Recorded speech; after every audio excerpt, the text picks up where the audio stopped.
night at Spillane Field in a game that just seemed like it went forever to come away with a victory in a game that takes so long, putting a lot of effort to get the dub. That was nice. No balls and 2 strikes. Murphy, the lefty, winds. Third base side of the rubber. The pitch in tight, and that catches the right hand of Zach Ashford. He's jogging up the line, and a hit by pitch is how the first Red Sox reaches base. Especially in a 0-2 count as well. Not exactly what Murphy was trying to do. Maybe just try to bust him inside, but he let that fastball move in a little bit too close to Ashford, and give him credit, he didn't shy away from it, just took it right on the letters. Here's Noah Campbell, the switch hitter from South Carolina, hitting .343 for YD coming into the day. Murphy, the lefty, sets the first pitch, breaks outside, that misses. Red Sox offense, one of the tops in the league, though they haven't hit many home runs, especially in this homer-friendly ballpark. Just .352 straightaway center. The 1-0 is swung and lined right back up the middle. A base hit. Ashford around second. He's going for 3. The throw comes in from Hunter. That trickles away from Workman. Murphy, the pitcher, there to back things up. And second and third now. Campbell advances on the throw to third, and Red Sox threatening no outs home half of the first. Well, you don't see a lot of home runs because YD does such a nice job at just those little contact swings you just saw there from Noah Campbell, spanking it right back up the middle. And I was watching Ashford judge the center fielder Bishop of whether he was going to test his arm, and once that throw came in, Ashford even elevated his speed. Problem was, that throw was right where Ashford was coming into the bag, so a good choice by the leadoff man. That brings up Andrew Dashbach, a dangerous guy with 2 men aboard, both in scoring position, no outs. The first pitch swung on and driven to center field in the air. Now Bishop running in, and he'll have to let it drop. Campbell over to third. The run scores, and Hunter Bishop got a terrible jump. I think he lost that in the sun. I completely did. Threw his hands up in the air, and when I saw that, I thought that at first kind of said to Reddy the infield, like, all right, I got this. I'm coming in tight with a throw, but he just completely lost it. It fell a good 10 feet in front of him. Dashbox stays hot, and YD another big run to start a ball game. RBI single for Andrew Dashbach. YD 1-0 lead, home half of the first. Still runners on the corners, no outs in the bottom of the first. Here's Quinn Cotton. Murphy sets the first pitch, misses away. You got to remember, Murphy, a guy just making his first start of the summer. Been all relief so far, and this really not a good beginning. Murphy sets at the chest, 1-0.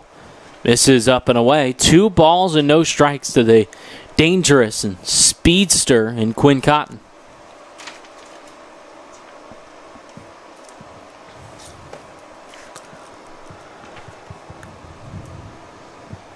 Murphy peers in from the third base side of the rubber. He sets at the chest. 2-0 delivery. Breaking ball swung on and just nubbed into right field. Campbell comes in to score. It's first and second, 2-0 YD on top of the Whitecaps home half of the first. And all not crazy power. I mean, Brandon, you said it just a few moments ago. This isn't a team that hits home runs. They're contact hitters. Rattled off 3 straight singles, 1 up the middle, 1 to left, 1 to right. YD just doing a phenomenal job of not doing a whole lot against Chris Murphy and making him very uncomfortable early on. That brings up David Hamilton, just his 10th at-bat with the Red Sox. Hamilton making his third start with YD here tonight. 1 for 9. That lone hit came in the 9th inning on Sunday against the Gatemen. A single up the middle. First pitch, squares around, pulls it back, but a breaking ball's called a strike. It's a timely one as well. It helped provide some serious insurance for the Red Sox that they would end up needing against Wareham. Hamilton digs back into the lefty batter's box. Corners are up, expecting the bunt. First, the next pitch is bunted, foul, right behind the plate. Now 0-2 on Hamilton. Still no outs in the home half of the first. A 2-0 lead for YD. Runners on first and second.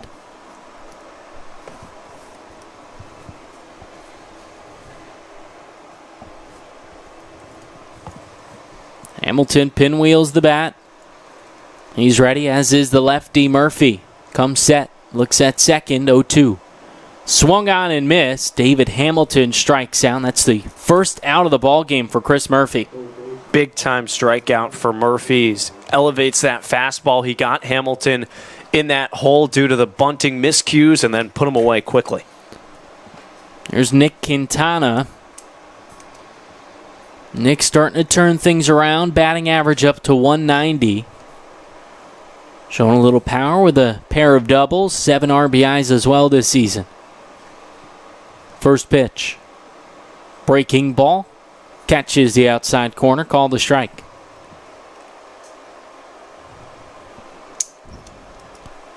Quintana as well. The strikeout numbers down a bit. Just 15 strikeouts and 42 at-bats. Started out the season striking out 2 times the first 3 games. Here's the 0-1. Swung on and missed another breaking ball. Well, you know he's seeing the ball a little bit better now because he's leading the Red Sox in walks. This is a guy that, I mean, even last summer you couldn't have imagined that statistic would be the case.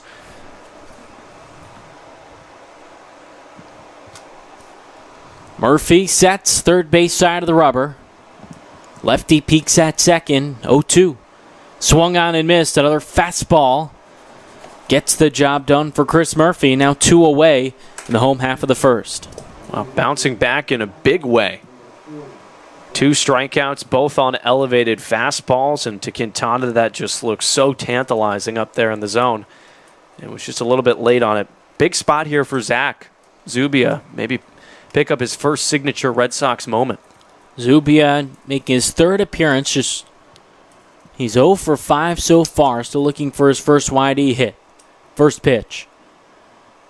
Fastball on the outer third, called a strike. Zubia at UT Austin this past season. Hit 275 rather for the Longhorns. 0-1. Swung on and tapped up the third base side foul. Now no balls and 2 strikes. 2 outs home half of the first, 2 men aboard.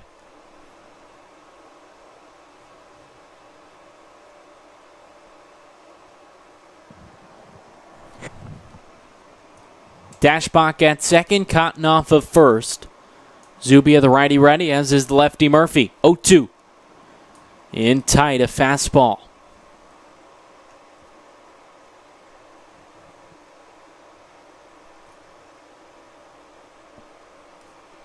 Ball and 2 strikes, 2 outs. A 2-0 lead for YD here in the home half of the first. A good start for the Red Sox. The pitch. Spoiled, found to the right side. These last 3 hitters, Murphy's gotten out front quickly. Had Hamilton an 0-2 hole, Quintana the same, and Zubia as well. He's got a battle in here. Try and see a couple more pitches. Murphy, the lefty, sets. 1-2. Breaking ball misses low, and the count evens 2 balls and 2 strikes.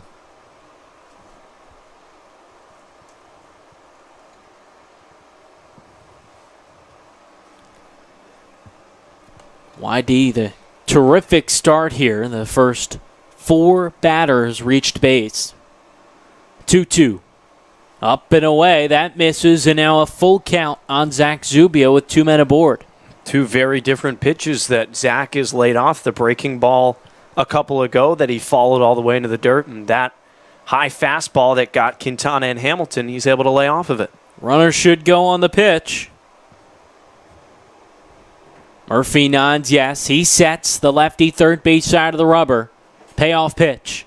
Misses away, ball 4, and the bases are loaded here for Johnny Deluca in the bottom of the first. Just a great job by Zubia to battle up there. I know he probably wants his first hit more than anybody to come in a prime situation, but to see some pitches against Murphy, who'd gotten hot quickly against Quintana and Hamilton, Now give Johnny the chance to crack this thing open. Deluca 2 for 5 versus Wareham. First pitch. Breaking ball curls in for a called strike.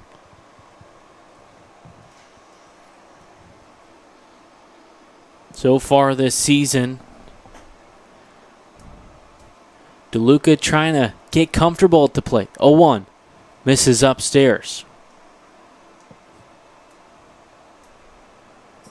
Deluca 236. Does have a home run. That came in the doubleheader versus the Gateman. Murphy sets, bases juiced. 1-1. Swung on and missed. Breaking ball dipped into the dirt. That's the pitch that's going to be working for Murphy. And you'll know that he's on his stuff. It's got Hamilton and Quintana to swing and miss a couple of times. Probably go back to it at some point at this at-bat. Try and get Deluca swinging. Murphy sets. 1-2. Breaking ball just cued. Foul behind the plate. Just got a piece of that breaking ball. They hope now that maybe the second time through the lineup, the Red Sox have seen that pitch and it appears to be what Murphy's relying on. Maybe you got a better eye on it here. This is the 8th batter the Red Sox have brought to the plate here in the bottom of the first. They lead it 2-0. 1-2. Swung in line back in his center field. A base hit. Dashbox scores. Cotton around third. He'll score. No throw. 4-0. Whitey on top of Brewster. And it's just the first. Back-to-back fantastic at-bats from Zubia and Deluca to see some pitches. Hamilton and Quintana made it look like Murphy was going to get out of this inning with just minimal damage. Zubia works that walk, and Deluca waits for the pitch that he wants. Great job by the Red Sox, bottom of the order, to put a few more across. Here's Matt Dyer, the 9-man for the Red Sox. Bottom of the first inning. Boy, Dana, my scorebook already getting messy. I was thinking about that. Are we going to have to turn this thing over already in the first? 2 outs, 2 men on, 4-0. YD leads Brewster. First pitch. Breaking ball, curls around the outside corner and misses. You think this Red Sox lineup was getting antsy after the off day to get right back to it? I guess so. That must be the case. I know they put in work, hitting the cages in the morning. 1-0. Another breaking ball misses low. Had the youth clinic from 9 to 11:30, and a lot of the guys out here working with the youngsters. Murphy, the lefty, sets. 2-0. Fastball called a strike.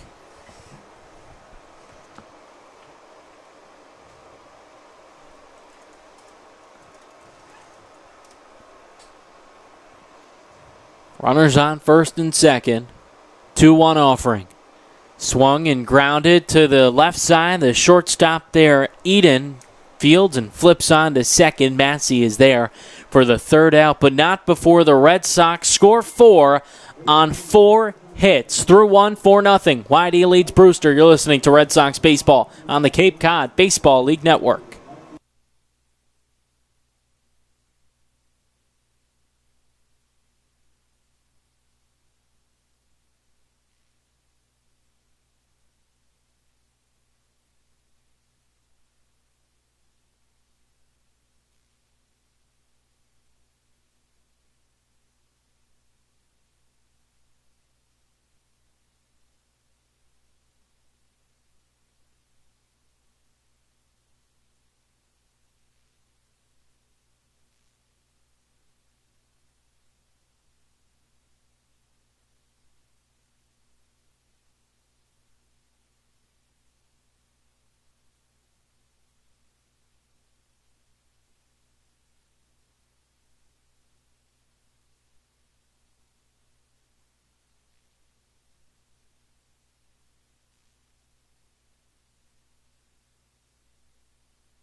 Top two, YD leads Brewster 4-0 here. Second meeting of the season between these two teams. How about the explosion of offense from the Red Sox? 4 runs, 4 hits, just the first inning. Yeah, geez, you having fun yet? They didn't wait too long to get right into it in typical YD fashion as well. Nothing crazy, no long balls, just consecutive singles, guy encouraging each other to get on base and work a couple of counts. Zubia working that big walk and Deluca delivering a hop on Murphy early and, more importantly, give Wiles some run support early on. Well, Chris Murphy faced 9 hitters. Nathan Wiles, he faced 3. So he'll face the 4-man Hunter Bishop here, top of the second. The first pitch is swung on off the end of the bat, foul. Bishop from Arizona State on a 3-game hitting streak, and the lefty is out on the Cape last season as well. 0-1, swung on, and on 2 hops to the right side, Campbell fields at second, on to first, and a routine ground out for the first out. So the difference between Wiles and Murphy so far is that while all the hitters are making contact, Whitecaps aren't really making contact for any sort of decent hitting. It's all been ground balls induced for the most part by Wiles, and he's got control of his stuff early on here. Dom Canzone steps up, another lefty. Here's the first pitch. Just misses up and away. Wiles, the 6'5" right-hander, pitching third base side of the rubber. 1-0. Swung on, spoiled off to the left, foul.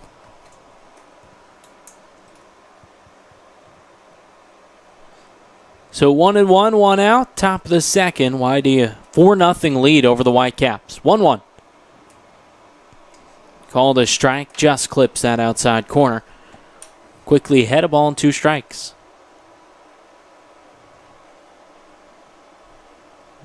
Wiles the 1-2.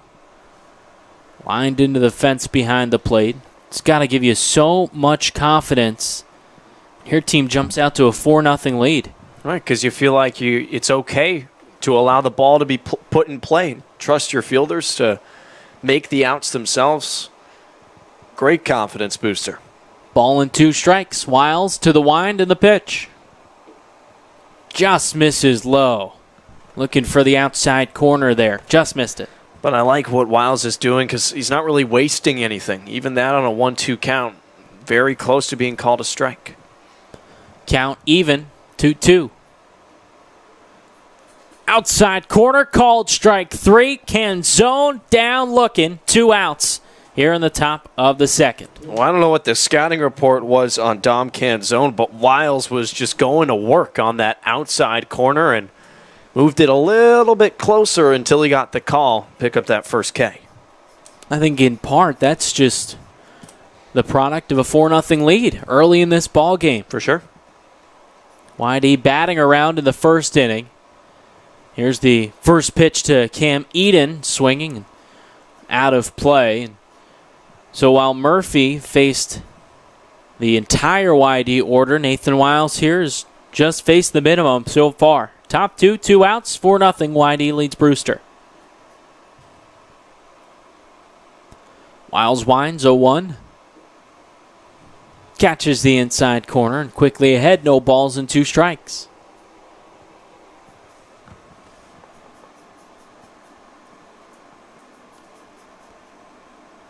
Wiles ready. The 0-2. Called strike 3. Nails the outside corner. And Nathan Wiles with 2 Ks in the second sets down the Whitecaps in order for the second time tonight. 4-0. YD leads Brewster as we head to the home half of the second. You're listening to Red Sox Baseball on the Cape Cod Baseball League Network.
Urgent care is now available at 4 Cape Cod healthcare locations: Hyannis, Falmouth, Sandwich, and Harwich. Open after hours and weekends. Staffed by ER physicians. Expert care when you need it. Learn more at capecodhealth.org/urgent care. Bottom of the second, 4-0. YD leads Brewster to the top team in the East, the Red Sox, versus the team in dead last, the Whitecaps. Ashford steps in. 9 men faced Chris Murphy in the bottom of the first. Here's the first pitch. Check swing. He went around. Ashford chasing the breaking ball.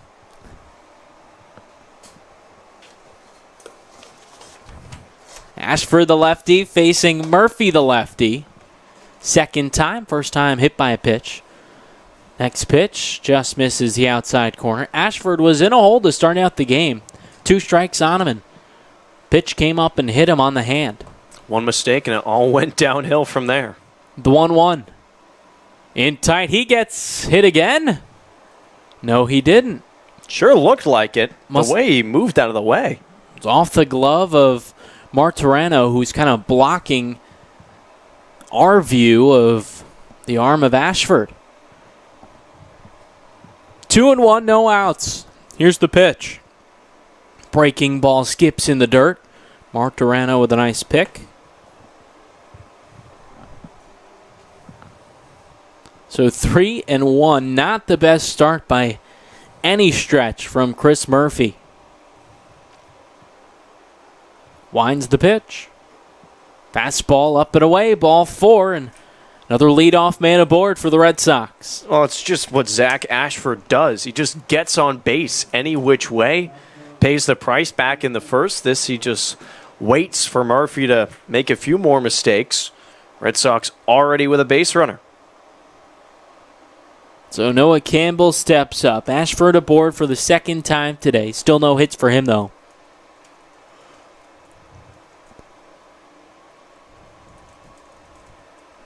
First at bat, Noah Campbell, single to center. First pitch. Swings and up the first base side. Touched up there by Franklin, who will just apply the tag. The hit and run was on. So Campbell had to swing at that one and just kind of flailed the bat head out there.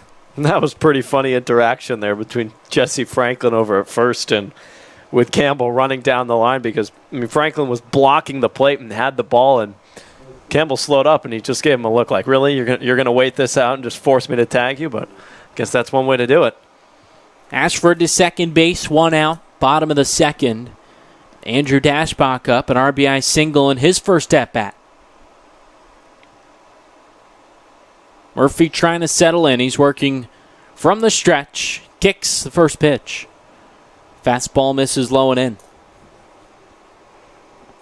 No action in the Whitecaps bullpen, and I don't think we're surprised. I mean, to get a reliever in now would most likely decimate the pen for the next few days unless they could get a long guy going. Murphy looks at second, 1-0, misses away. Especially since Murphy is a guy that's been coming out of your bullpen, so you're already technically short one of those arms, and a lefty one at that. Murphy out of San Diego for the Toreros, made 13 starts this season. Finished with a 6-5 record and a 4.20 ERA. Here's the 2-0. Runner goes, swung and drilled to left, but well foul. Ashford at second got a terrific jump. Oh, just a little bit out in front. Man, Murphy's got to be careful right now because he let that one right down the middle to arguably the most dangerous hitter at the moment on Cape Cod and came very close to giving up that 2-run bomb. Dash hitting .380 after the single in the first. 2-1 offering.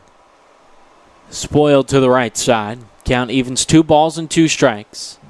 Ashford at second, 1 out, bottom of the second, and a 4-0 lead for YD.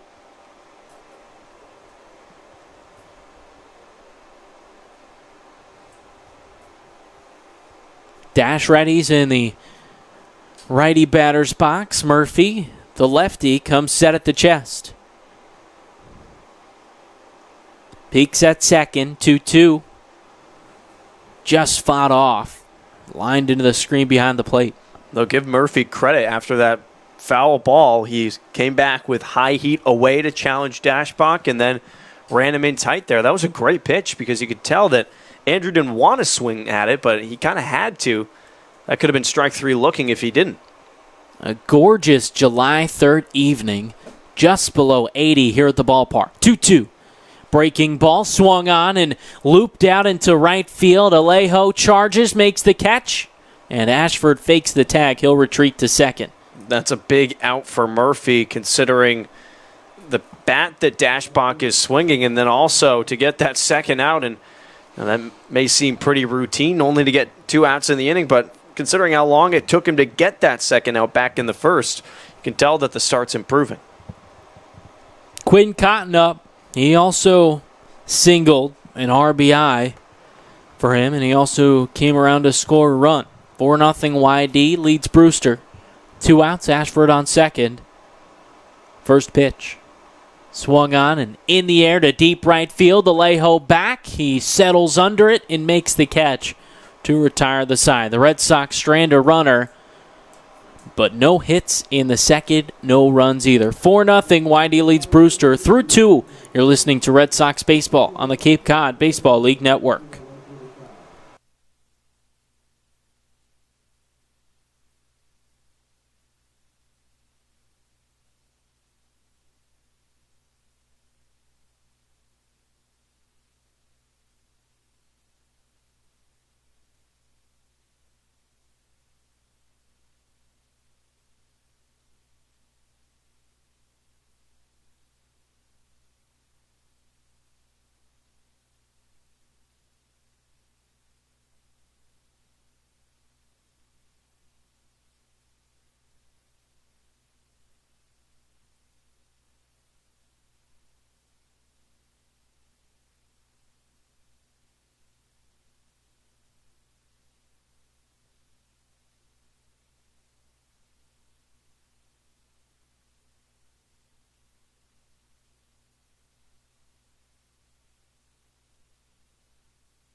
The Sacred Cod Tavern at Chatham Bars Inn Resort and Spa, a quintessential New England dining experience for lunch or dinner. A proud member of leading hotels of the world.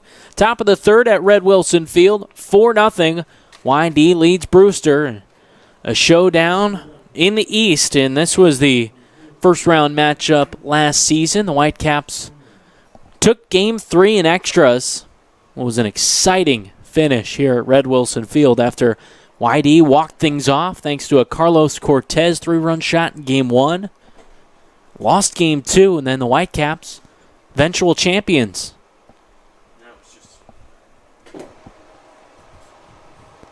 The 7-man Justin Ammon steps in. Wiles has faced the minimum. The first pitch. Fastball on the outer third. Wiles working from the wind here in the third. 6'5" righty from Oklahoma, third base side of the rubber. Here's the 0-1 to Ammons. Swung on and chopped up the first base side foul. 0-2 on Justin Ammons. It's just 4 for 16 so far, hitting .250 for Brewster.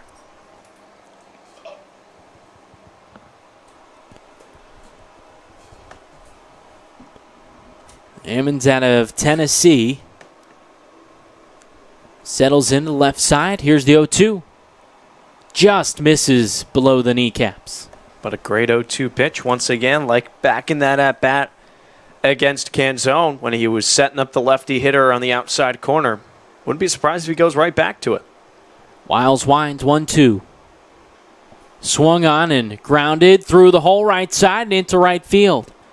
Ammons, the first hit of the night for the Whitecaps, here to lead off the third. Unfortunate for Wiles because that should have just been a routine ground ball, though he found the right hole. Give Ammon's credit, even though it was just a slow roller. Campbell was just playing too close to second. Brandon Martorano steps up. Struggled so far, 125 hitter from UNC. Just his third game, though, here on the Cape. Ammons leads off first. Throw over. He's back easily.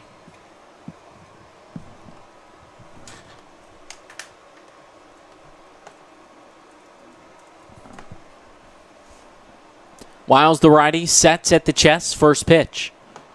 Breaking ball falls in for a strike. Would expect at some point that Ammons is going to try take a go at it at second base. 6 for 6 on the base paths with Tennessee this past season. 0-1. Another breaking ball. Misses upstairs. Snap. Throw it down to first, and Ammons slides back in safely. Remember, Red Sox have 3 different catchers on this roster, and by far and away the best arm behind home plate is the guy they got right there in Matt Dyer. He's just got a literal cannon. Wiles sets 1-1. Misses upstairs. 2 balls and a strike, and Brandon Martorano, a quick word for the home plate umpire. I thought maybe he thinks he was quick pitched. Ammons leads off first. No outs, top of the third. Whitecaps with their first base runner. 2-1. Swung on in the air to deep right field. Deluca back with plenty of room. Comes in and makes the catch for the first out. Nice approach from Wiles to not get too distracted with Ammons on first base, especially with that 4-run lead. Here's the 9-man Gage Workman from Arizona State. Workman also struggling, hitting 114. This Whitecaps lineup today, 3 of 9 hitting below 200. Wiles sets, throws back over to first. Ammons back safely. 4-0, Whitey leads Brewster. Powered by a 4-run, 4-hit first inning. Battled around in the first.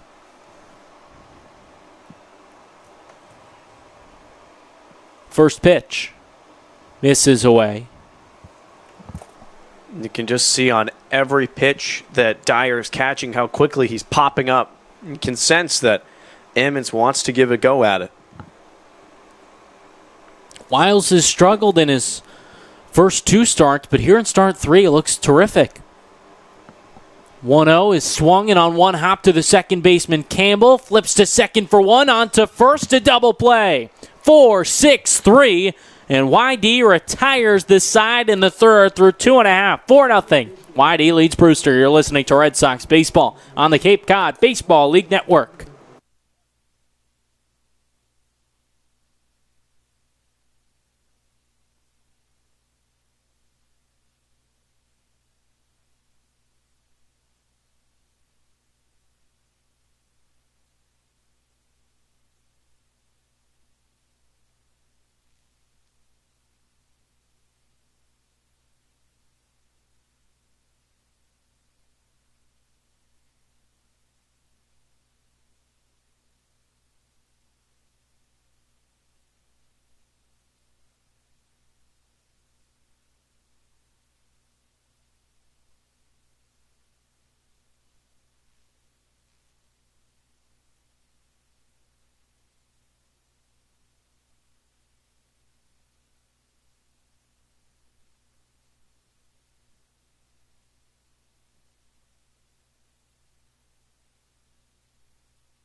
Learning at Curry College extends beyond the classroom and is embedded in all that they do. Curry prepares students to engage in successful careers and active citizenship with a global perspective.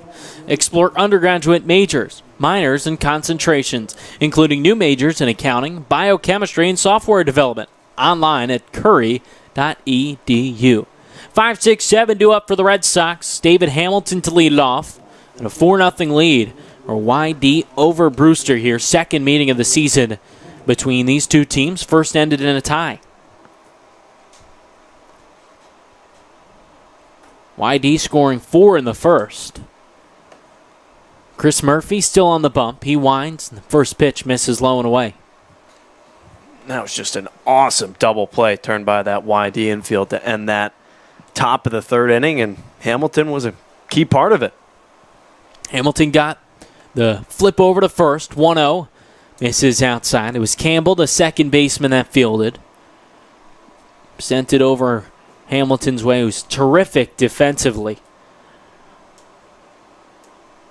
2-0. Misses. Now 3 balls and no strikes. Murphy behind the leadoff man. I mean, that ball was A, smoked, and then also B, you got the speed going from first to second from Amons to put a little extra pressure on Campbell, and he didn't sweat it. 3-ball delivery. Called a strike and probably a courtesy call. That one looked up and in.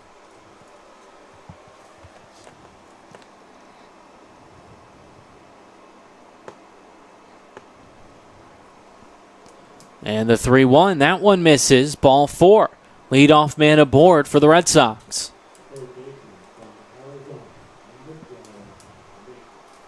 Nick Quintana due up next. He struck out in his first at-bat. That the third walk for Chris Murphy. Trying to settle in after the tough start to the game. Quintana in his last 4 games, just 2 Ks coming into the day. Hamilton off of first. Murphy, the lefty, delivers home in the dirt. Kept in front, though, by Martorano. Hamilton, some of the top speed in all of college baseball. 31 stolen bags, 38 tries, good for 14th in the country.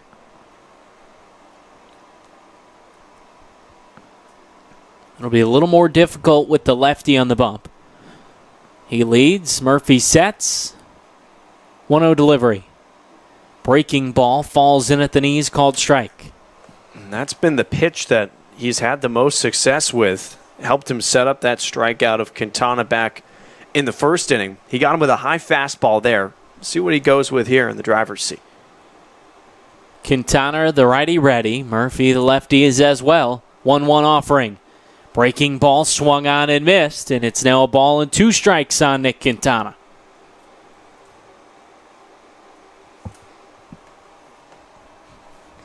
He's held through during the trials and tribulations here of the first quarter of the season, trying to really turn things around. He's got a ton of talent. Quick throw over to first, Hamilton back safely.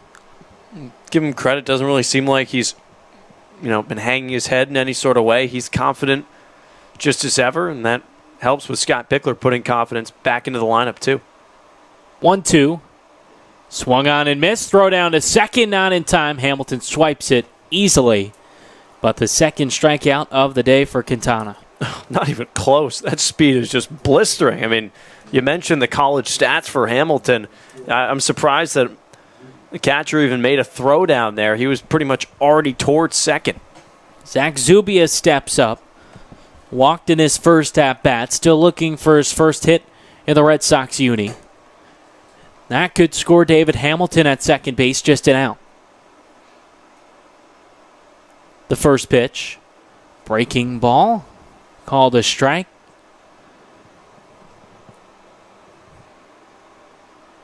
Absolutely gorgeous day here at DY Regional High School. Bit of a breeze blowing out towards right. The trees sway out between left center and right center. 0-1. Swung on and lined into right field. Falls in ahead of Alejo. Hamilton's around third. Throw comes to the plate. It is not in time. Just a touch late. Martorano got the tag up on the shoulder of David Hamilton. 5-0. YD leads Brewster here, and it's just the third. Zubia picks up that first hit. Going opposite field. Not a whole lot going on with that at-bat, but he just finds something that he can softly place into the gap. And, I mean, we saw the speed on the stolen base. You knew that Hamilton was going to have a good chance to score from second. Johnny Deluca, the 2 RBI single to center with 2 outs back in the first inning. Up with a man on, 5-0 lead for the Red Sox. First pitch. Misses up and away. Still no action down in the Whitecaps bullpen. Out of play all the way in the outfield down that right field line.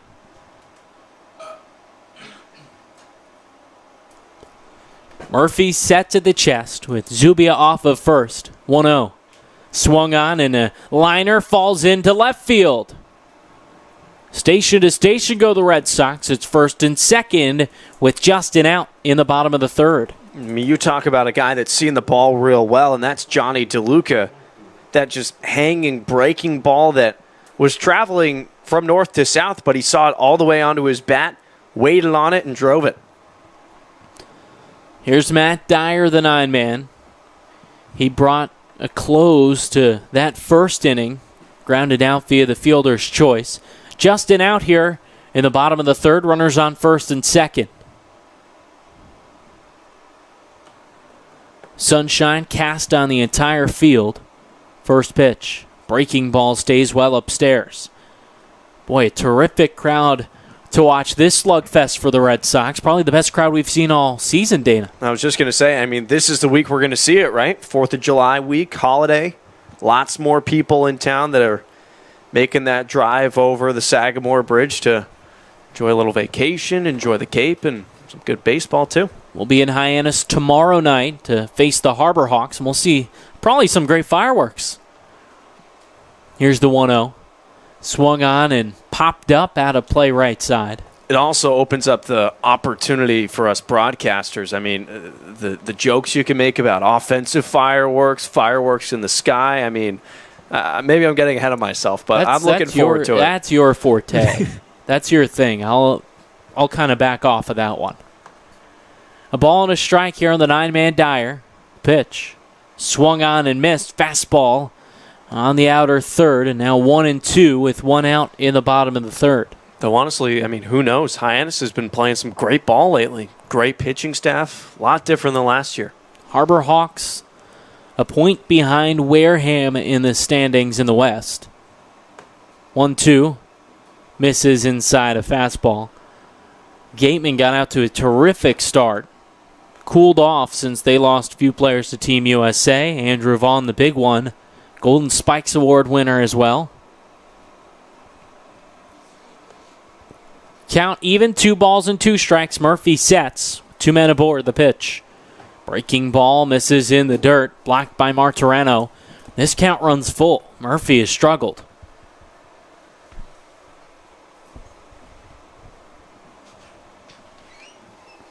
He steps off the bump. Now toes the rubber one more time.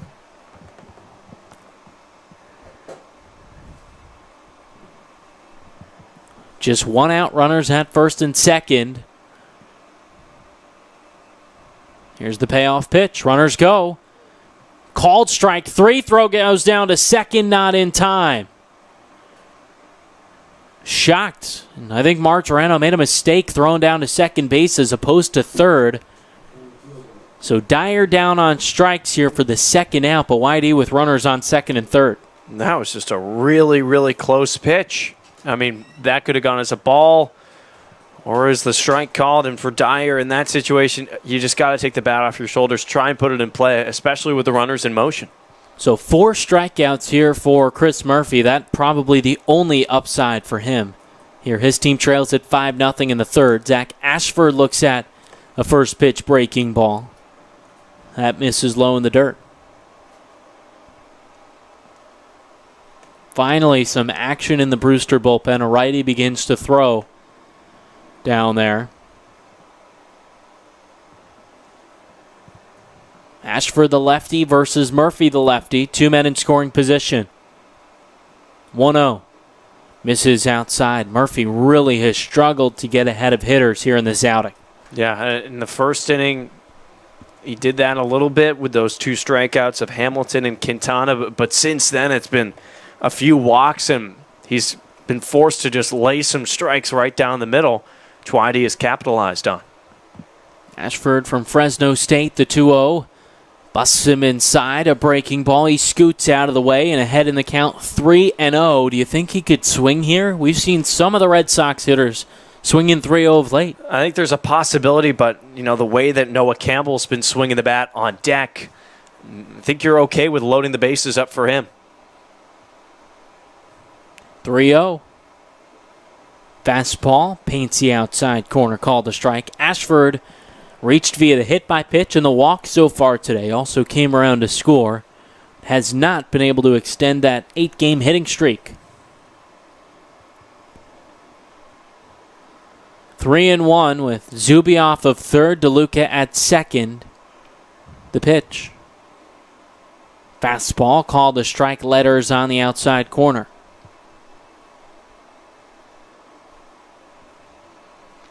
5-0. YD leads Brewster 4 runs in the first inning for the Red Sox, and they batted around.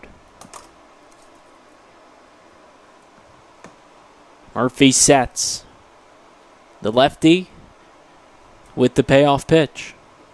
Misses low and away, ball 4. Bases are loaded for the red-hot Noah Campbell. And after Ashford took those fastballs on the outer third, he'd always still felt like he was in command of that at-bat, though, especially the way that Murphy's been struggling to find the strike zone. And now with Noah, great opportunity to break this thing open. Even though it is still early on, putting a couple more runs on the board would be huge, and I think Jamie Shevchuk realizes that. And he will not let Murphy have that opportunity. A call to the bullpen here with 2 outs in the bottom of the third. We'll step aside as the reliever warms. 5-0. YD leads Brewster. You're listening to Red Sox Baseball on the Cape Cod Baseball League Network.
It's Kyle Cameron, the 6'6" righty out of Alabama, in to get out of the jam. Bases are loaded with 2 outs in the bottom of the third. The Whitecaps already trail YD 5-0. Cameron, tall guy on the bump, 6'6", and an ERA at 3.60, making appearance number 4, and he's been pretty darn good for the Whitecaps. 11-2 strikeout to walks ratio through 10 innings pitched. Cameron, 15 appearances with Alabama, 5.31 ERA, and a 1-3 record. Trying to keep his team in it here, even though they already trail things 5-0 early in this one, as Noah Campbell steps in. Already extended his hitting streak to 9 games with a single in the first. Bases full of Red Sox. Cameron, the righty, with the first pitch. Fastball called a strike.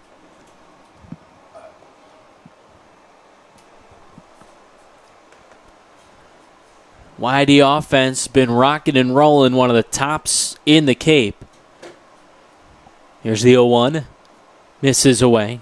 Count even at a ball and a strike. That line for Murphy still not complete, but 2 2/3. The 5 runs, 3 walks, 4 strikeouts. Earned runs still to be determined.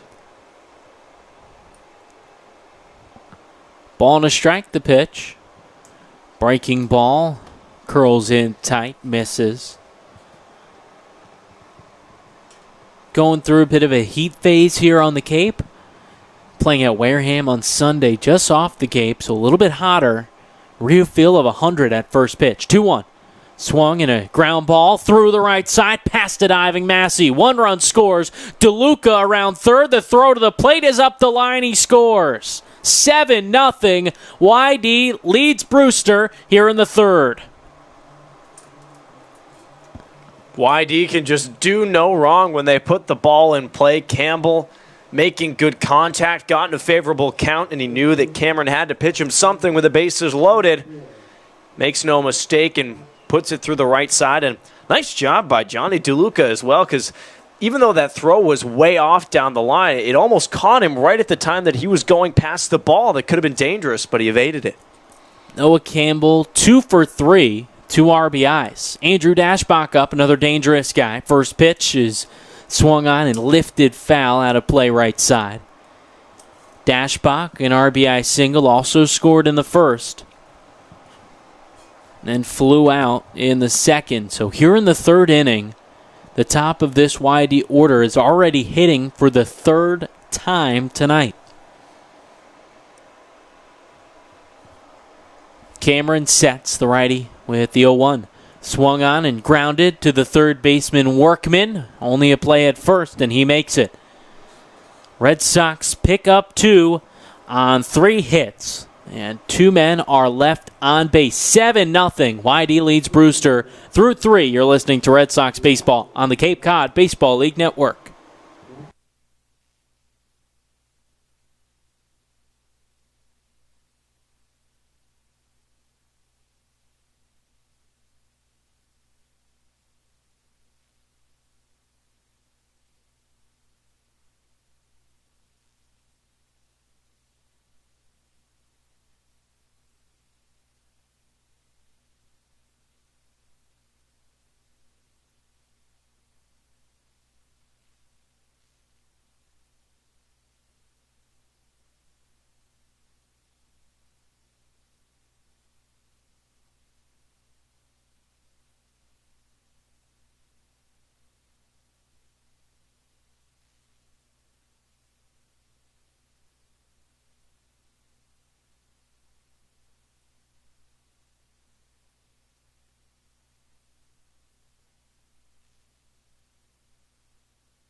Sea Dog Brew Pub, located 1.8 miles on your right, headed towards Route 6. Your local pub not only offers your favorite cocktails, but great pub food as well. With $5 burgers on Mondays and 25-cent wings on Wednesdays, it's the place to be. Come on down and hang with the YD Red Sox.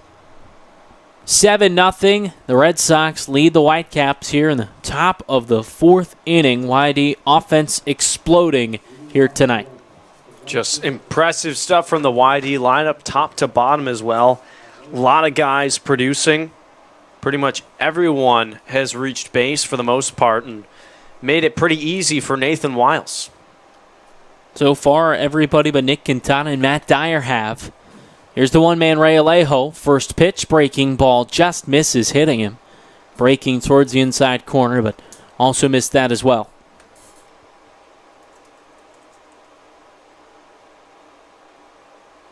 Here's the 1-0 from Wiles. Fastball called a strike. Right now, Chris Murphy in line for the loss. Final line, 2 2/3, 6 hits, 7 runs, 1-1. Breaking ball clips the outside corner. All 7 earned, 4 walks and 4 strikeouts as well. A tough first start here for Chris Murphy with the Whitecaps. Wiles, on the other hand, pitching a dandy. 1-2 is swung on and missed. Gets through the legs of Dyer.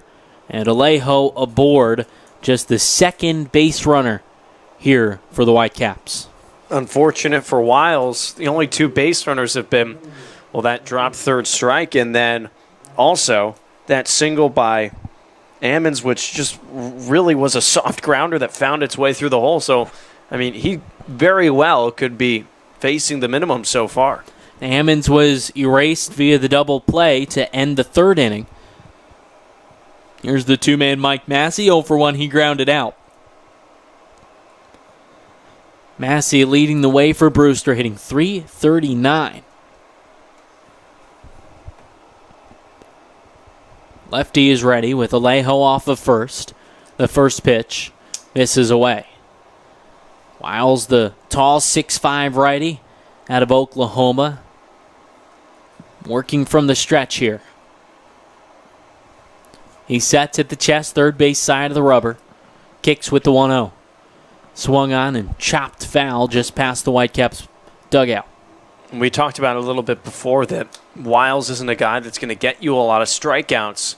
That's why this game is perfect for him, to get that early run support, allow the ball to be put in play, and pretty much coast through this ball game. Alejo off of first. He goes. The 1-1 is swung on and driven to left field. Cotton makes the catch. Alejo back to first. 1 away. And he got a fantastic jump on that hit and run, unfortunately for him. He was already at second base when that ball was caught. Something to watch out for here. The rest of this inning plays out. Here's the 3-man Jesse Franklin. YD coming off of an off day yesterday. A lot of players spending the morning with the youth clinic and then fishing and just kind of having a good, relaxed day. It's paying off so far. First pitch, in tight. That misses. Actually had the unique opportunity. He was able to ride along with a Yarmouth police officer for a little bit of the morning, check things out, and kind of see how they run their operation. It's a pretty cool thing to do. Alejo off of first. Wiles throws over. So basically, you just get in the passenger seat and just go out on the normal tour of duty? Is that basically what happens? Yes, sir. That's exactly right. That's Ride really cool. around, get to check things out. Saw a traffic stop and a couple other things. We'll say to let him off with a warning. Wiles sets 1-0. Spoiled foul. And there's other bunch of the Red Sox players are getting to do that too, right? Yeah, the Yarmouth Police Department doing a great job. And they've done so much with the community in the past few months here, especially that one of their events. Chance for the players, once-in-a-lifetime opportunity to ride around and really get to see how a police officer works. Because, I mean, you're on the line when duties occur. Like, so if something happens, you're right there We're for going. it, right? Yeah. That's right. Oh, boy. That's right. So, fortunately, nothing too crazy happened. 1-1. Check swing on a breaking ball. Appeal to second base, and Tyler Bullock said he didn't go. But all in all, a really great and, like I said, unique experience. Yeah, I would imagine probably quite a few traffic stops this time of year with the population more than doubling on Cape Cod. Wiles sets 2 balls and a strike on Franklin. The pitch. Fastball just misses a few inches off the plate. I mean, it's crazy. I'm sure you've felt it even just in the last few days. It just takes a little bit longer to get pretty much everywhere you're going. That's right. Just no matter where you're going, and plenty of families full of cars, so certainly be safe driving out on the roads, but enjoy the beautiful days ahead of us. Great weather is supposed to come throughout the week. 3-1. Swung on and driven to deep left center field. Ashford giving chase, and it one hops the wall. Alejo is at third. He's getting the wave home. The throw goes over the head of Hamilton. Nobody there. Alejo scoring easily on the RBI double for Jesse Franklin. It's 7-1. Brewster gets one back. Miscommunication there for the Red Sox infield, because I think if that throw goes directly to Hamilton, there's surely a play at home plate to possibly get Alejo or at least make it close, but the throw went over the head of Hamilton, and as you said, Brandon, no one there to back it up. Dashbach had to come all the way over from first. Here's Hunter Bishop, the four-man. 0 for 1 so far tonight. Whitecaps trying to chip into this Red Sox lead. It's now 6 runs.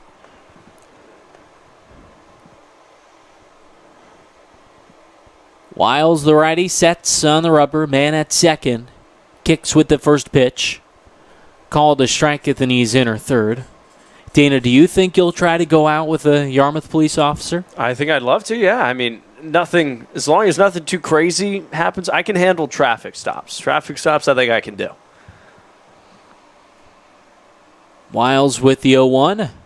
Swung on and in the air, but out of play left side. And well, as you mentioned, it's a once-in-a-lifetime opportunity. Yeah, but I will say you don't get to pick what calls come in, right? If something comes in, you got to go, and it is a very real experience. But certainly an opportunity to see exactly all the hard work that goes into the job. Yeah. No balls and 2 strikes, the pitch. Misses low and away. Good waste pitch there from Wiles on the four-man Hunter Bishop.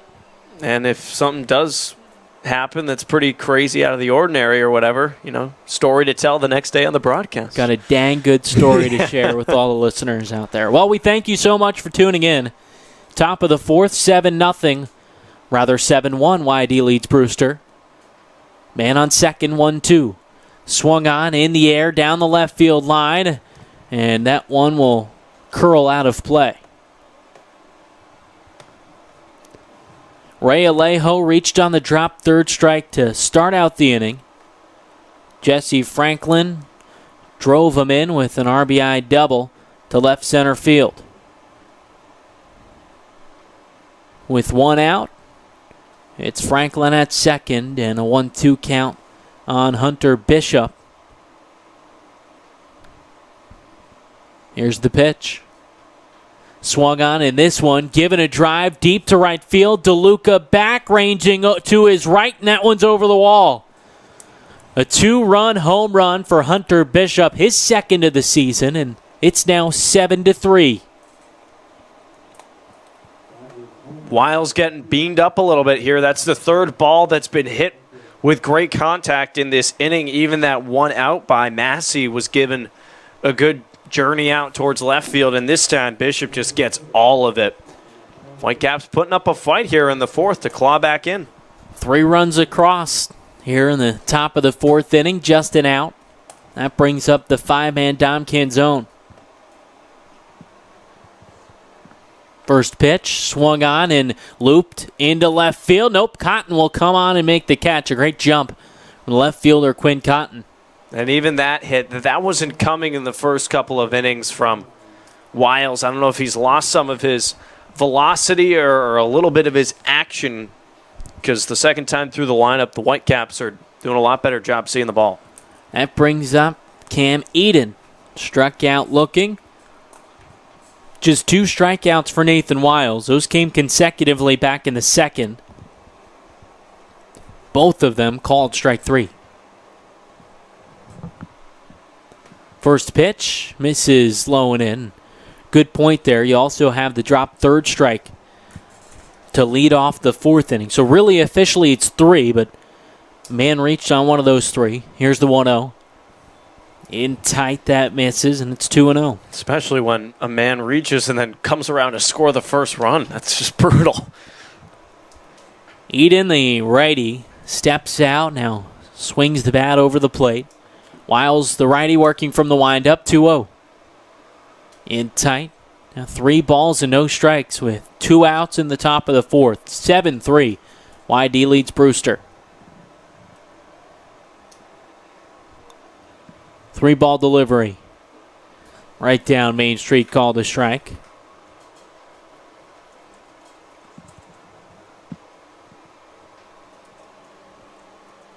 Wiles winds the 3-1. Swung on and driven in the air to deep center field. Ashford at the wall, looking up, gone. Second home run of the inning for the Whitecaps. They're fighting back. It's now 7-4. Nathan Wiles finding out the hard way how can just a routine fly ball turn into a home run here at Red Wilson Field with the wind gusting out away from home plate. Doesn't take much just to get up there into the air because it'll carry as that one did. Eden, his first home run of the season, and now we're looking at just a 3-run game in the top of the 4th. Justin Amon's up. He's got a single tonight.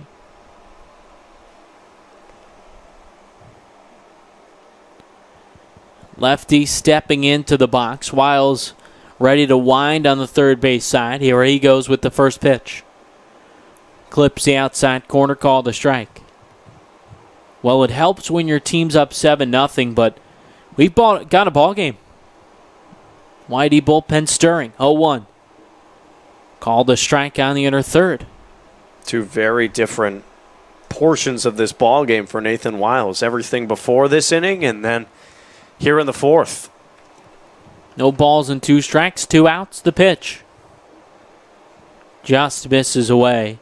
1 hit coming into this top of the 4th inning. And he was erased via the double play. Then 3 hits, 2 of those being home runs this inning. 1-2. Swung on and chopped to the second baseman Campbell. A little hop, fields, and flips on to first for the third out. Not before the Whitecaps put up 4. 7-4, YD leads Brewster. You're listening to Red Sox Baseball on the Cape Cod Baseball League Network.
Bottom 4, and we've got a ball game here at Red Wilson Field. 7-4, YD leads Brewster, and 4 runs in the top half of the inning for the Whitecaps to make it a close game. Quinn Cotton to lead off the home half of the 4th.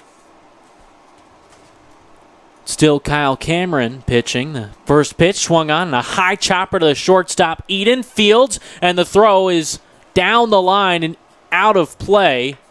So Cotton will reach on the E6, and he'll make his way to second base to start the inning. So this is almost a must score for the Red Sox here, right? You get Cotton on second base in scoring position with no outs. You think that you should be able to sacrifice him over here with Hamilton, either laying down a bunt or putting it in play to the right side of the field, and then an out to score a run. But what a break for YD to early respond here to that 4th spot. So they'll give Cotton a single and then advances to second on the E6. That brings up David Hamilton. Squares around, pulls it back, and that misses outside.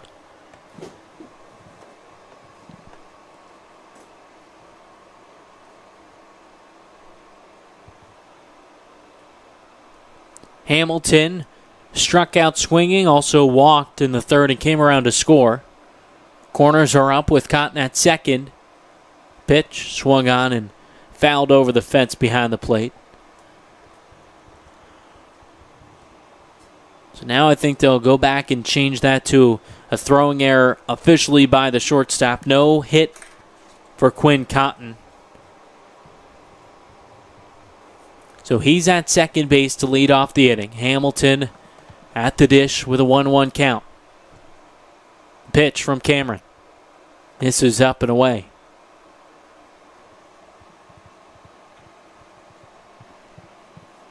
It's like maybe Braden Fink getting loose down to our left in the Red Sox bullpen. 2-1 from the righty. Swung on and again popped over the screen behind the dish. So 2 balls and 2 strikes. No outs in the bottom of the 4th inning. 7-4 lead for the Red Sox.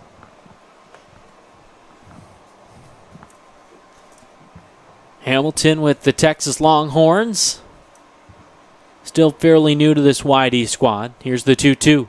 Swung on and lined into right field. That dunks in ahead of Alejo. Cotton will stop at third. YD with runners on the corner here. No outs in the 4th. It's a nice swing from Hamilton going all the way across it. Find that spot out in right field. Cotton had to wait because it was a little tough to tell if Alejo had a play on that ball. Now runners at the corner, and Quintana pretty much the only guy that's really, you could say, struggled so far for the Red Sox, but chance to make good on that here today. On Sunday for Quintana, 0 for 1, 2 sac fly RBIs. He walked as well against the Gateman. Throw over to first and Hamilton back safely. Would it be a surprise if we see him take off? I mean, after seeing how easily he took second the last time, I'd be surprised if we didn't see him go. Another throw over, and that throw gets away. Cotton scores, Hamilton to second, and Kyle Cameron just short-armed the throw, got past Jesse Franklin, and now 8-4, YD leads Brewster. Well, I was just going to ask you, Brandon, do you think there's a more dangerous duo to have on the base paths than Quinn Cotton at third base and Hamilton at first? And I think Cameron recognized that. He had to do something to try and keep those 2 guys at bay, and unfortunately for him, made an error. So second error of the inning results in a run. First pitch to Quintana, swung on, grounded, up the middle, past Cam Eden. Hamilton's around third. He'll score easily. 9-4 YD thanks to the RBI single for Nick Quintana. And this is the Nick Quintana that's just not doing too much at the plate. He can seem like he's not getting too down on himself. That just finds something that he can poke right back up the middle, and Hamilton at second. I mean, this shows you how fast this guy is. He came to a total standstill at third to decide whether or not he wanted to come home, and then just jogged right in. Still no play at the plate for Hunter Bishop, the center fielder. Next up, Zach Zubia. An RBI single to right for his first hit in the Red Sox uniform. That came in the 3rd. He also walked back in the 1st. It's Quintana off of first. No outs, bottom of the 4th, the first pitch. Misses outside.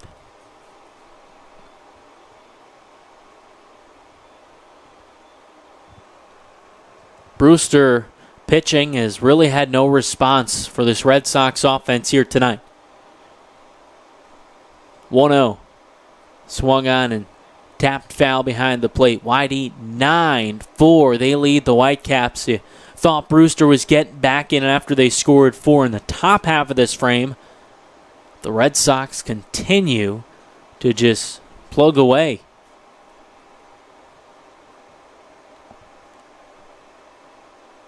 Cameron, the righty, looks at first. Comes set.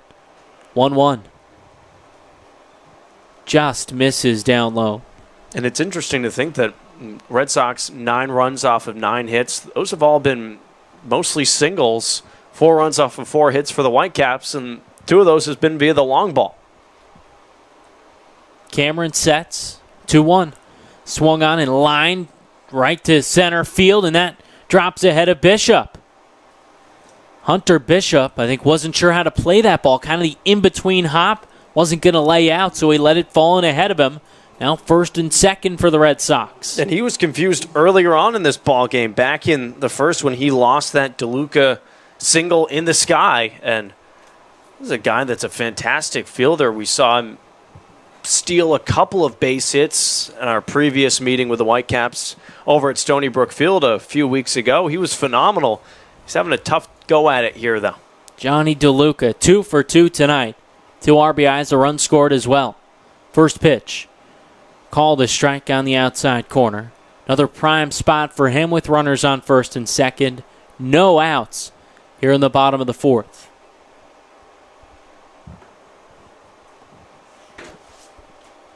Cameron sets. 0-1. Swung on and missed.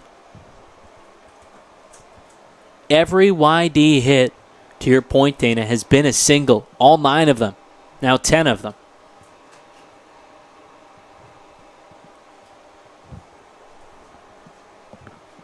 Red Wilson Field still full of sunlight here. Nearing 6:30, the 0-2 is swung on and driven out toward left field. Ammons running back toward left center, makes the catch. No tag from the Red Sox. That's just the first out here in the fourth. I think the bat that Deluca's been swinging kept Scott Pickler from him placing, or at least trying to place down a sacrifice bunt. Could have moved both runners into scoring position, but still makes good contact. Brings up Matt Dyer. Now Quintana with the hit. Dyer, the lone Red Sox player, without a hit here today. We're only in the 4th inning of this ballgame.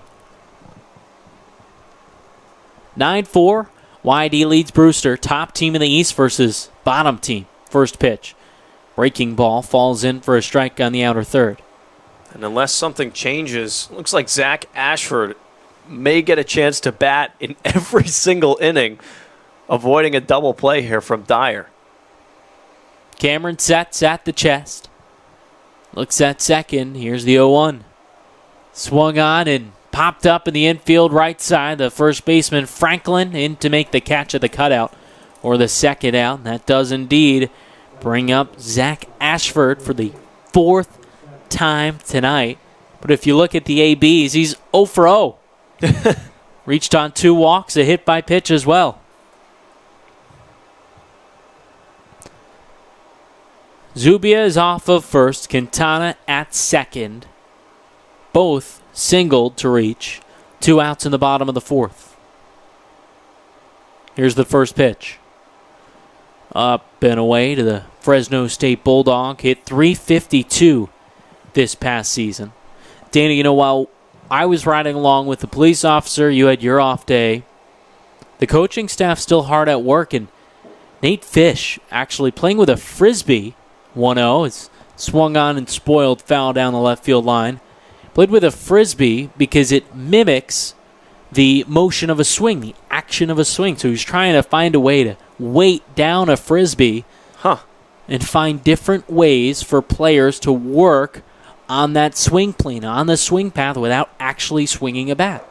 That's extremely creative. 1-1 pitch. Misses down low and stopped by Martorano. I guess that's what the really good teams, the really good coaches do. They find the little things that can, never complacent with their team, never complacent with any hitter. They can always get a little bit better. And, whatever works or whatever is going to help that swing just a tad. Finding different ways to do things, train specific muscle groups. Cross training is huge as well. 2-1 the count, 2 men aboard the pitch. Down low now, 3 balls and a strike with 2 men on for YD, home half of the fourth. And a 5-run lead. I mean, you just feel for this Whitecaps pitching staff to have to face this Red Sox top of the order especially. They've just been on fire. Cameron sets the pitch. Misses low and in, ball 4, and Zach Ashford walked for the 3rd time tonight. Also hit by a pitch aboard all 4 times without recording an official at-bat. Noah Campbell now steps up with the bases loaded. Because, you face Ashford to lead things off. Campbell, he's been super hot lately. Dashbach, unreal power hitter. And then Quinn Cotton, a guy that's just a hit machine. I don't know where you find outs through the top of this YD order. At the first walk of Cameron here. First pitch to Campbell. Misses low and away. Bases are loaded with Red Sox. 2 outs, home half of the fourth. They already lead it 9-4. All 4 runs for the Whitecaps coming top half of the frame. 1-0. Misses low and away. YD already added 2 runs in this half inning. Started out the game with a 4 spot. They batted around in the first, added 3 more in the third. Murphy, the righty, sets third base side of the rubber. 2-0 is swung on and nubbed up the first base side, but foul. I mean, you know that Campbell's going to get something decent to hit at this point in a hitter's count with nowhere to put him and Dashbach on deck. I mean, there's not much that Cameron can do. He's got to throw him a strike. Murphy peers in. Rather, Cameron peers in, the righty from Alabama. Here's the 2-1. Swung on and identical to the last one. Chopped first base side, but foul. And Dan Jaffe, first base coach, makes a nice play. He wanted to take claim for the explosion of this YD team. We talked to him pregame. Do we give him all that credit? Is he worthy of it all? I think, it's a team game. I think it's team effort, and the results are based off the team. 2-2. Misses up and away. I don't think he's going to like that answer. No, I don't think. He actually went back and listened to that Chatham game, if you remember, a few games ago. And apparently our comments about a bang-bang play at first were... Your comments. My comments. Not mine. Sorry not to rope you into this. I had his back. He wasn't too happy. Payoff pitch. Misses up and away. Ball 4. And Kyle Cameron walks in a run. 10-4. YD leads Brewster in the home half of the 4th. Great eye from Campbell. That one was really, really close on the outside corner. Able to lay off of it, especially considering how good he's been at the plate with the hits. To be complacent with a walk, nice job, and bring us to double digits finally. At the 3rd RBI of the evening for Noah Campbell, who's 2 for 3. Andrew Dashbach now up with the bases juiced. First pitch swinging, comes up empty though. 2 outs, home half of the 4th. So you say it's a team sport. I'll give him a little more than that. I mean, definitely some credit for him, for sure. I think all of the new coaching staff here has done a terrific job. The only coaches back, Nate Fish and Roberto Mercado. Here's the 0-1. Swung on and chopped up the third base side. Tough play for Workman. Fields on the run, fires to first in time for the 3rd out. Not before the Red Sox add 3 more to extend their lead 10-4 through 4 innings here at Red Wilson Field. You're listening to YD Red Sox Baseball on the Cape Cod Baseball League Network.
Wicked Thrift and Pop Rock Vintage is located at 533 Route 28 in West Yarmouth, Mass. They're one of the top 10 thrift stores in Massachusetts and is the only clothing resale store on Cape Cod that buys your clothes outright. Stop in and check out their fun selection today.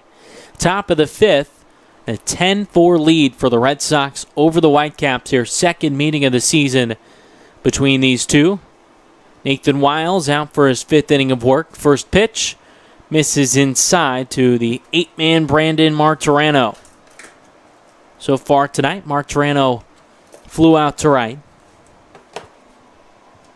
Wiles working through the last two hitters. 1-0 is swung on and chopped to the third baseman Quintana. Fields throws on to first in time.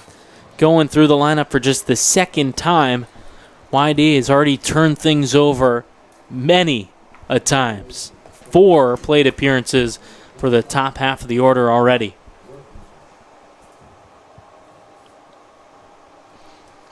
Nine-man Gage Workman due up next and grounded into a 4-6-3 double play to end the third. Wiles looked a bit shaky back in the fourth. First pitch is swung on and grounded just foul of the first base side bag. Responding here, quick out. Be nice for Wiles to kind of cruise through a 1-2-3 inning here because those first 3 frames were phenomenal for the righty. That fourth inning really doesn't tell the story of his outing.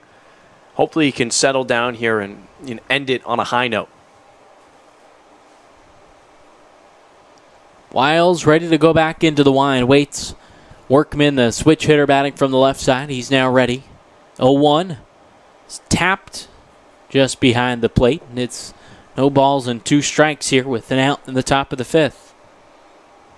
Nice to see the Red Sox score some runs there in the bottom of the 4th to respond. Even just 1 would have done, just to say, hey, the offense, we're not done yet. But to get 3 feels good. 0-2. Misses low and away a fastball. YD batted around in the first inning, putting 4 runs on the scoreboard, added 3 more in the third. Whitecaps responded with 4 of their own in the fourth, and YD tacked on 3 more in the bottom half. 1-2. Breaking ball, called strike 3. Curls and clips the outside corner, and that's the second out. Strikeout number 4 for Nathan Wiles. And 3 of them have been looking. That one just perfectly placed, broke at the correct time against the 9-man. That's smooth cooking there for Wiles. That brings up the one-man, Ray Alejo. Reached on a drop third strike in his last at-bat. Still 0 for 2 tonight. First pitch, called a strike. Wiles back into a rhythm after allowing 4 runs in his last inning of work. 0-1 is swung on and driven on a line to center field. Ashford is in. He makes the catch. 1, 2, 3. Go the Whitecaps here in the top of the 5th through 4.5. YD leads Brewster 10-4. You're listening to Red Sox Baseball on the Cape Cod Baseball League Network.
The Red Jacket Resorts is your place for all family fun. With numerous locations around the Cape, you will find the perfect fit for your vacation.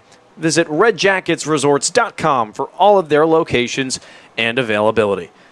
Brandon Pelter, Dana Gray here with you in the bottom of the 5th inning. A 10-4 lead for the Red Sox. 10 runs off of 10 hits. 4 runs off of 4 hits for the Brewster Whitecaps, and all 10 of those have been singles for YD. Offense that's known to bat for average has done just that. Exploded offensively through their first 4 opportunities. Quinn Cotton, he'll face the righty Kyle Cameron back out to work the bottom of the 5th. First pitch cut on and nicked back to the fencing. Cotton batting here for the fourth time. A single. Also advanced on the error by the shortstop, Cameron Eden, back in the fourth inning. He scored 2 runs. Cameron working with an 0-1 count. Next pitch to Cotton. Bounces in the dirt away. A ball and a strike on the Grand Canyon kid. This is a game that was 7-0 heading into the fourth. Whitecaps battled back for 4 runs. Red Sox responded promptly. Into the windup. 1-1. Cotton swings. Bouncing foul over by Scott Pickler. Ball and 2 strikes on the leadoff man in the fifth inning. Hamilton and Quintana expected in the fifth. Zubia will plate if anyone can reach base. Judging by the way this ball game is gone, you'd think that at least one Red Sox would probably touch first. Cameron, 1-2, high fastball. 2 balls and 2 strikes. How about YD putting up the 10 runs?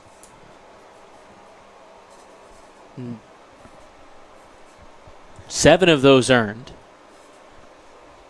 2-2 pitch to Cotton. He swings at it and skies it out into left field. Ammon's coming on, has it for the first out.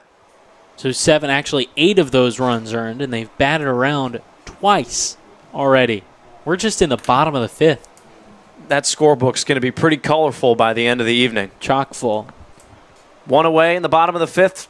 David Hamilton to dig in. Picked up his first single of the ball game back in the fourth. Came around to score. Also scored when he walked in the third. Cameron deals. Cut on and fouled over the fence. So Hamilton, the latest to arrive to the Red Sox lineup. Just his third start. Getting it at short. He's been phenomenal defensively. 0-1 fastball away. Ball and a strike on Hamilton, and a guy that's already made a couple of flashy plays working that middle infield today with Noah Campbell. Turned a nice 4-6-3 double play to end the third.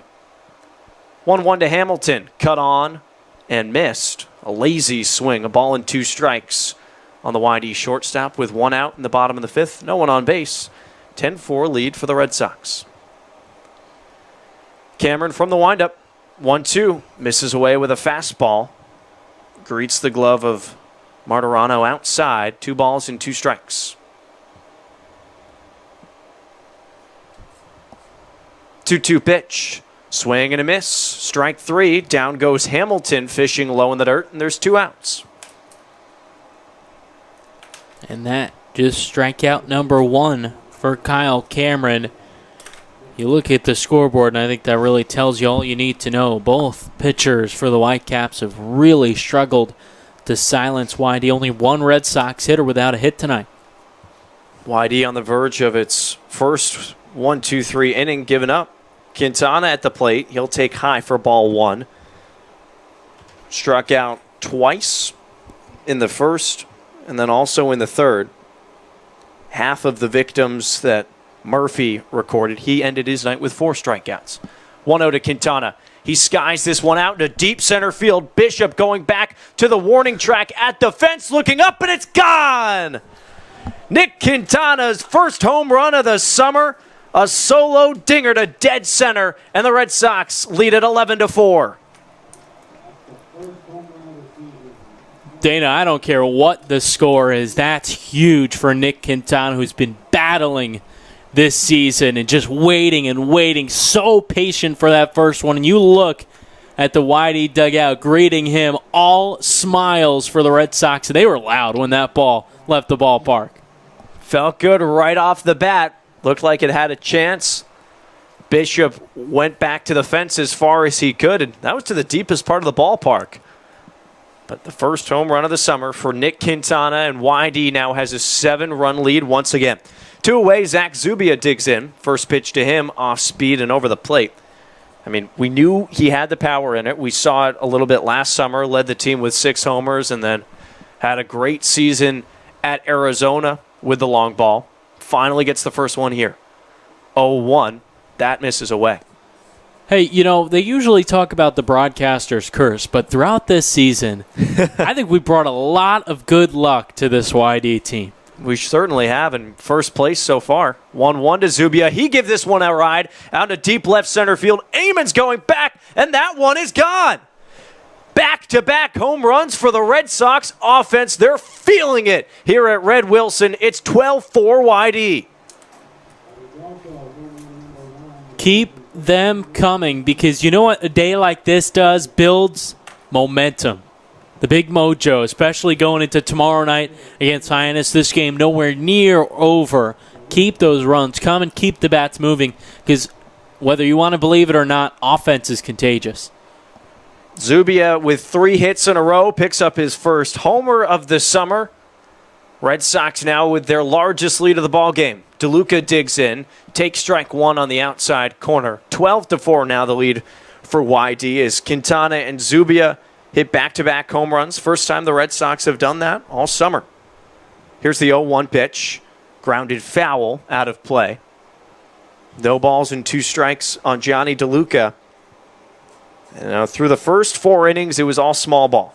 10 hits, 10 of them singles. The 2 that have come in the 5th inning have both plated runs. Nick Quintana, homer 1, and Zach Zubia, homer number 1 as well. 0-2 count with 2 outs in the bottom of the 5th. Bases empty.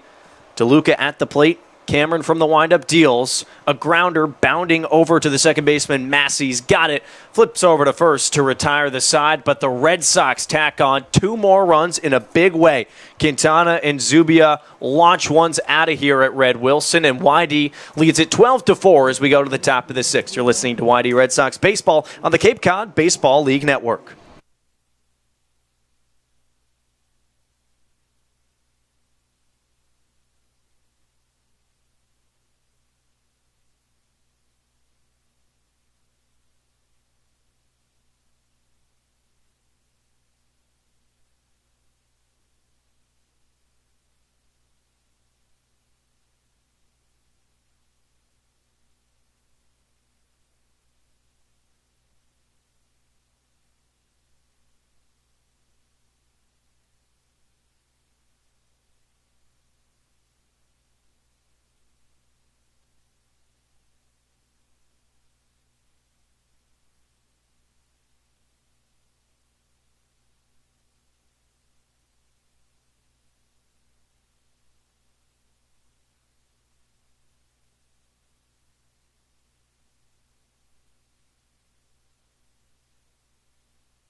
Cape Cod 5 is your local and trusted bank that can help you with any banking needs. With branches located around Cape Cod, you can put banking to ease. Visit www.capecod5.com today to find the branch nearest you. We're through 5 full innings from Red Wilson Field, and YD hammering on the runs. They lead it 12-4 over the visiting Brewster Whitecaps. The first trip of the season for Brewster here to DY Regional High School, and one seems like they're going to want to forget. Still a lot of baseball to be played, though. And Mitch Duransky will come on to relieve Nathan Wiles, who went 5 innings. A good start for him. Definitely his best of the summer for the Red Sox. 4 hits, 4 earned runs. All of those coming in the 4th inning. No walks and 4 strikeouts. So it'll be Duransky's ball game here in the top of the 6th inning. Appearance number 5 from the lefty from Michigan State. 6'3", 220 he stands on the bump. First time he'll face the Whitecaps.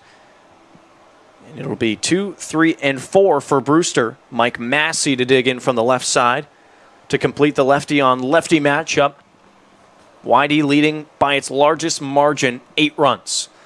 First pitch to Massey. He swings and lofts it out into deep right field. Deluca going back to the track on the hop, and he's got it.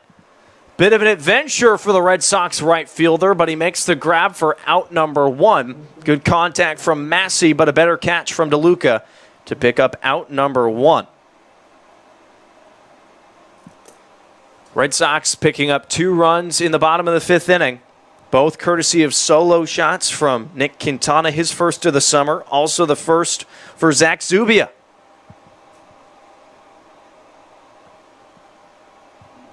One away, and Jesse Franklin will dig in. The base is empty.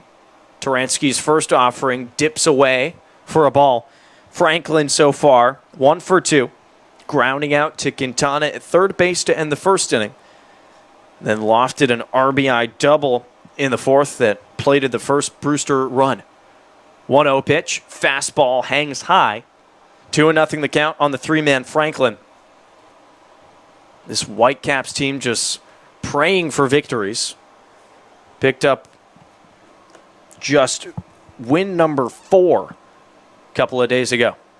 2-0. Fastball nips the outside corner for a strike, 2-1. They pick up victory number 4 on July 1st. The idea, the mentality, thinking, hey, so what? We had a bad June. If we finish it off with a good July, we've got a chance to make the playoffs. 2-1 pitch from Turansky. That a fastball at the eyes. 3 balls and a strike on Franklin. Because, I mean, this is a Whitecaps team that struggled out of the gate last year. Turned it on at the right time. They inched their way into the playoffs. Got that 3 seed. And then went on a tear in August. Take home the 2017 championship. Turansky's 3-1. Fastball upstairs. 5-pitch walk issued to Franklin. He'll be over at first base with the dangerous Hunter Bishop striding to the plate. 1 away in the top of the 6th, 12-4 YD. In game number 19 for the Red Sox, 20 for the Whitecaps. Polar opposites in the East. YD in first. Brewster there in the basement. Bishop from the left side shows bunt and puts it down the third base line. Fielded by Quintana, but left of the line. Just goes as a foul ball. Surprised to see Bishop laying one down, especially the at-bat he had previously in the fourth. 2-run dinger that really got the Whitecaps on the board. Followed up by Cameron Eden's solo shot. Made it 7-4, and it seemed like Brewster was going to crawl its way back into this ball game.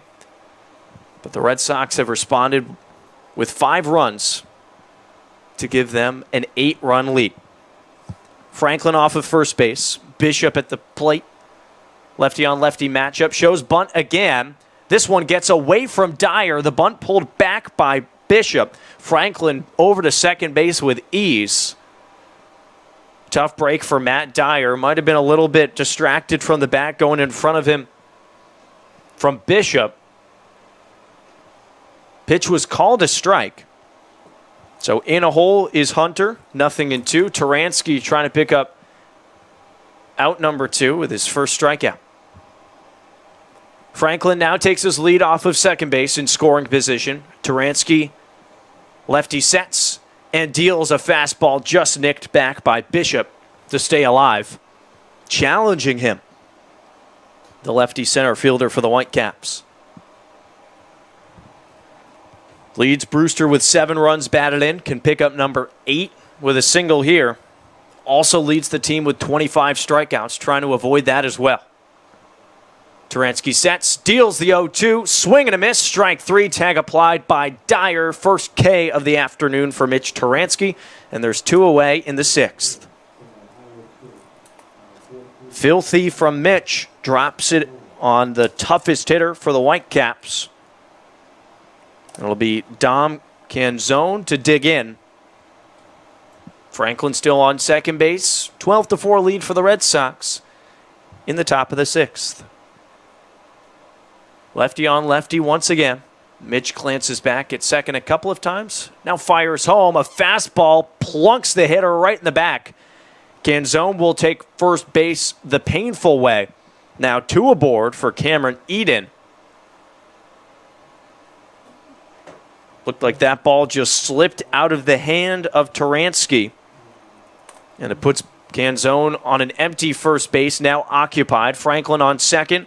Cameron Eden to dig in. Hit that solo shot in his previous plate appearance. 1 for 2.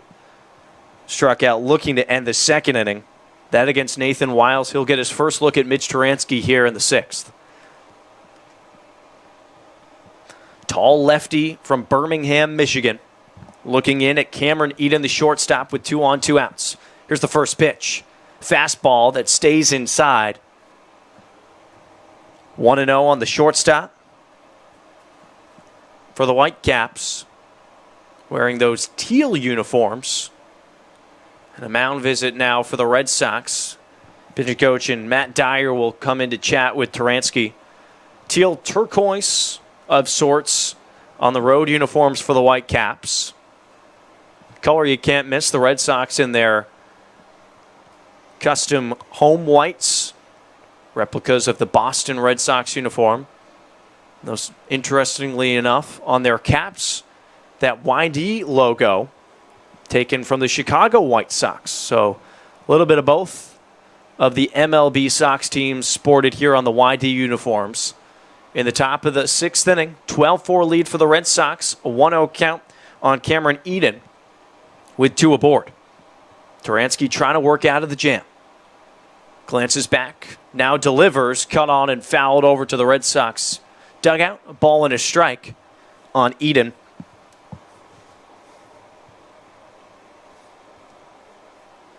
Fourth of July festivities to take place tomorrow in Hyannis. Red Sox begin a home-and-home series with the Harbor Hawks. A good Hyannis team. They're second in the West. Turansky sets, deals the 1-1. Soft grinder, foul. Right back at Turansky, fields it, but that one looked like it got off the cleat of Eden. Painful as he grimaces walking around home plate. Count now 1-2 with 2 outs.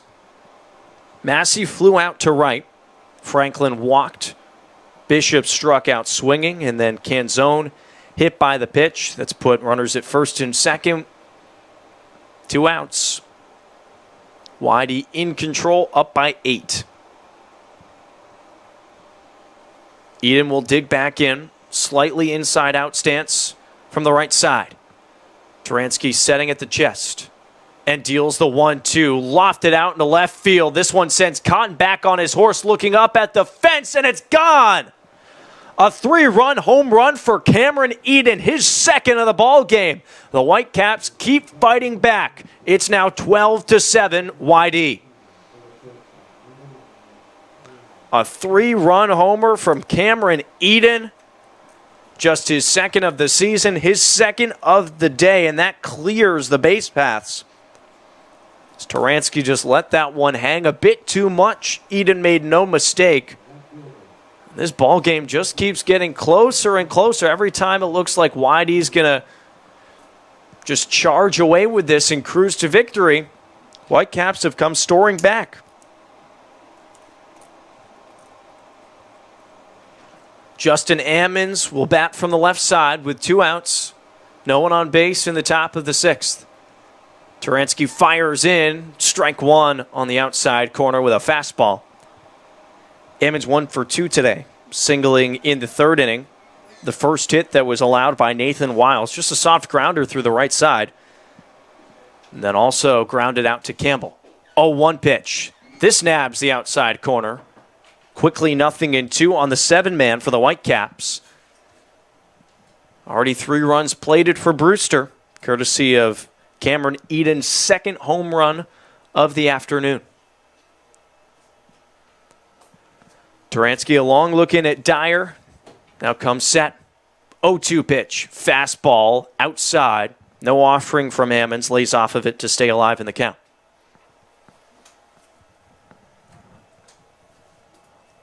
Now 7 runs off of 5 hits for the Whitecaps. They've hit 3 homers out of Red Wilson this afternoon. Turansky sets. 1-2 offering. Fastball once again just a little bit outside for the home plate umpire Eddie Cepeda's liking. Evens the count up at 2 balls and 2 strikes. Shade working its way from left to right across the infield at Red Wilson. Still some wind gusts going out towards left center. It's helped a hefty amount of homers carry out. Here's the 2-2 pitch. Grounded right back at Turansky. Backhands and tosses to Dashbonk at first to retire the side. But Cameron Eden cuts into the deficit once again. It's now 12-7 YD as we go to the home half of the 6th. You're listening to Red Sox Baseball on the Cape Cod Baseball League Network.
Bottom of the sixth inning in Yarmouth, Red Sox with a 12-7 lead now over the Brewster Whitecaps. Kyle Cameron back out to toe the rubber for the visiting Whitecaps, and he'll face a pinch hitter for YD. Matt Dyer's afternoon is done, and Brad Beasley will step in and make his first plate appearance in just over 2 weeks. Tough stretch for Beasley, activated on the 16th of June. Then on an off day, Monday the 18th, was hit in the face. First pitch he swings at and lines it into right field. One pitch and a single for Brad Beasley. Welcome back to the lineup. YD with another leadoff man aboard. A bunting practice. He was hit in the face, broke his nose. That wasn't what kept him out, though. Then he pulled his hammy. He was out for about a 2-week stretch, as you mentioned. Good way to come back and try to insert yourself into the order. He was 3 for 10 through those first 4 games. You can see he's wearing that helmet covering his chin. Now slides back into first. Zach Ashford at the plate with no outs in the bottom of the sixth. So just one pitch, and Beasley was sitting on that fastball. Put it out into right field. Now takes the lead off of first base. Cameron sets. Deals to Ashford. Fastball at the knees, a called strike. Seems like you could tell he was waiting for that first pitch for a while. It's big, especially to get out here on the Cape. Only be here 2 days before getting sidelined. So the only other Red Sox player we haven't seen because of injury, Gabe Matthews. 0-1 to Ashford. Soft grounder bounces on the lip of the grass. Fielded by Workman onto second. Over to first in time to get the speedy Ashford. 5-4-3 twin killing turn by the Whitecaps infield. Just like that, there's 2 away. Really nice turn. That ball hopped up on Workman kind of at that last second, but able to adjust. Catch it with the glove. Easy to flip on to second there. A great turn by Massey to get that throw to first. And a lot of high fives in the dugout for Beasley as he comes back from his teammates. Love to see him getting back into the action. Campbell at the plate. First pitch he'll take high. 1-0 on Noah Campbell. 2 singles, 2 RBIs as well. He continues his torrent pace through the middle of this season. 1-0, he swings at and skies it out of play to the left side to even the count up at 1-1. So Beasley singles to start off the sixth. He's retired, though, on the 5-4-3 double play, and there's 2 outs. Cameron from the windup. 1-1 to Campbell. This a ground ball as well. Charged by Eden. Fires a strike over to first in time for Campbell. And just like that, this side retired. Beasley comes back in singles, but YD goes down without a run. We go to the top of the 7th inning. 12-7, the Red Sox lead it. You're listening to YD Baseball on the Cape Cod Baseball League Network.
(12-7) lead for the Red Sox entering the top of the 7th inning. Mitch Turansky back out to continue his relief effort.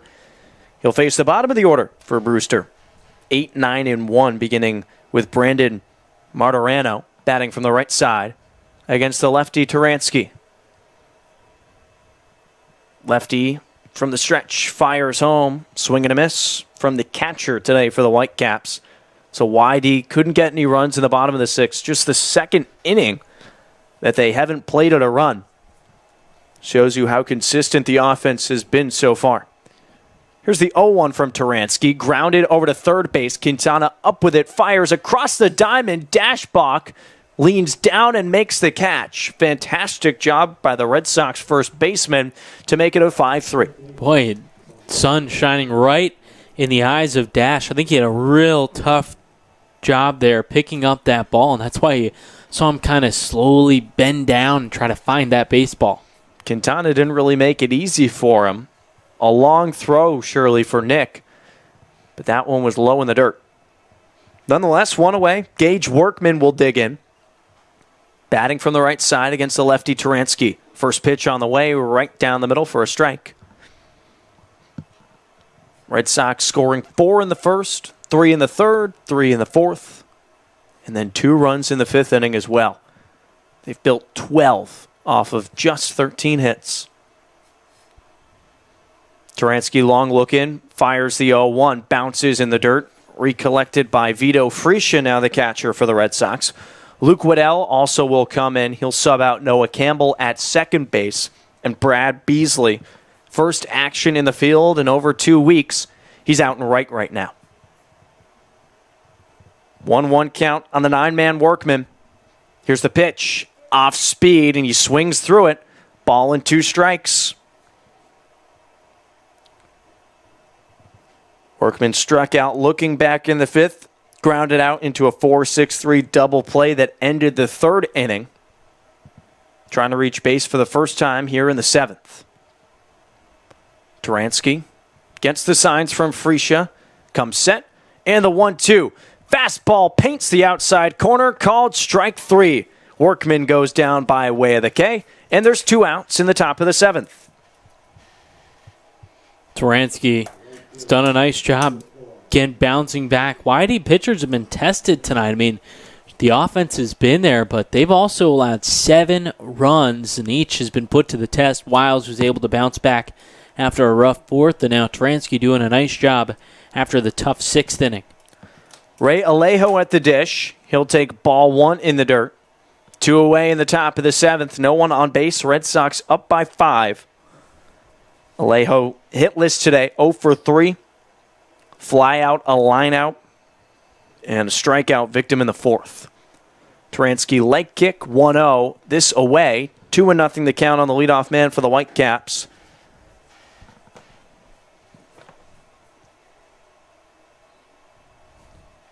Turansky just the second pitcher for Scott Pickler this afternoon. Working in inning 3. 2-0 is drilled out to center field. Ranging to his left goes Ashford and makes the catch to retire at the side. 1-2-3 goes Brewster in the top of the seventh. YD out in front, 12-7. Listening to Red Sox baseball on the Cape Cod Baseball League Network.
of the seventh.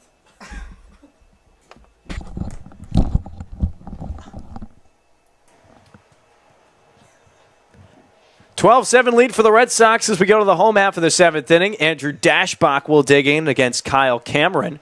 Lets the first one fly by outside. Productive day for Dash at the plate. An RBI single back in the first. That plated the first Red Sox run. Since then, 2 groundouts. 1-0 on the way. That misses well outside. 2-0 the count on the 3-man for YD, who has a 5-run lead. 12 runs off of 13 hits.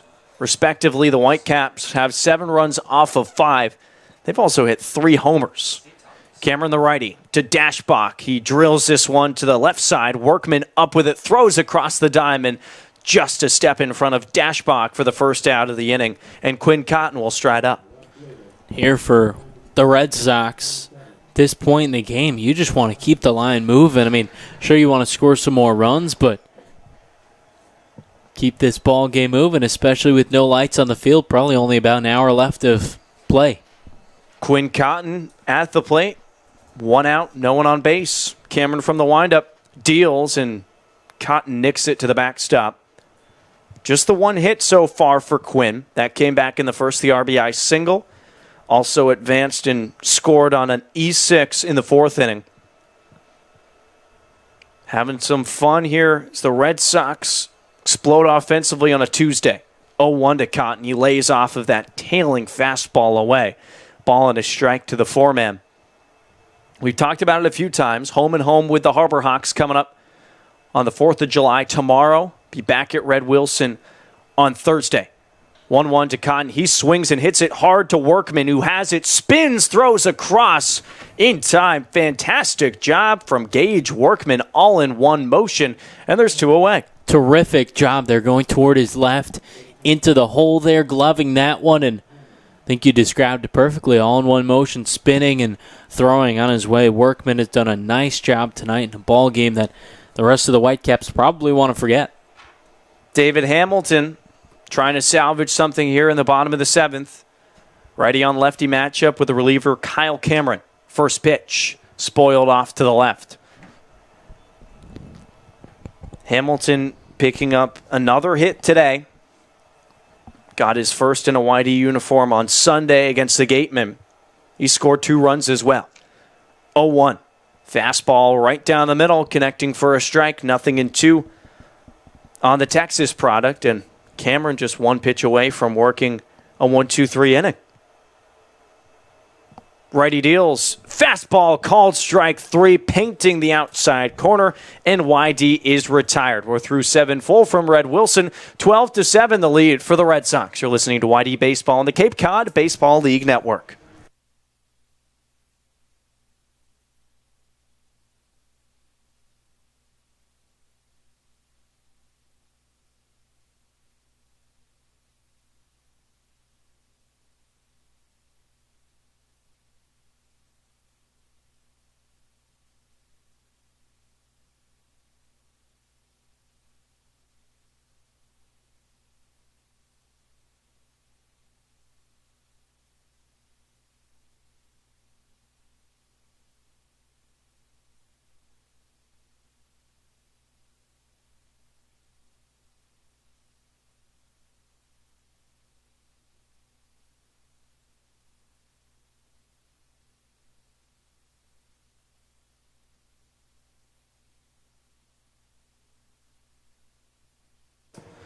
Schlegel and Schlegel Insurance Brokers Incorporated is located at 34 Main Street, Route 28 in West Yarmouth, Massachusetts. From auto insurance to home insurance, they are your spot to ensure all of your insurance needs are taken care of. Stop by or visit schlegelins.com to have your policy renewed today.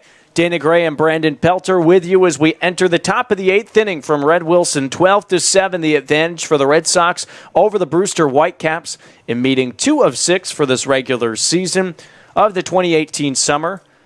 2 squads tying back on June 19th at Stony Brook Field. Game that the Whitecaps came back to tie in the bottom of the 9th inning and had to end due to darkness. Each team snagged a point. But this one, Red Sox in control entering the top of the 8th. Mitch Turansky back out to pitch his third inning of work. Initial offering on the way. Connects for a strike against Mike Massey. Two-hitter tonight for the Whitecaps, who's 0 for 3 with a couple of flyouts and a ground out, batting from the left side. Turansky, the lefty, setting at the chest. Leg kick, 0-1, dips low. Ball and a strike on the leadoff man here in the 8th inning for the Whitecaps. In a ball game that's been back and forth. Once a 7-run lead for the Red Sox, 7-0. Then had another 7-run lead later in the ball game, but Brewster's crawled its way back. 1-1 runs very in tight. Massey turns away the shoulders to avoid that fastball from Turansky. 2-1 the count on Massey.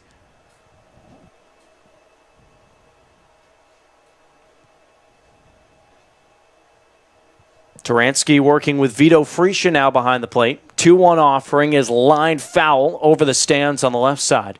2-2 count with no outs, no one on base. 12-7 lead for the Red Sox.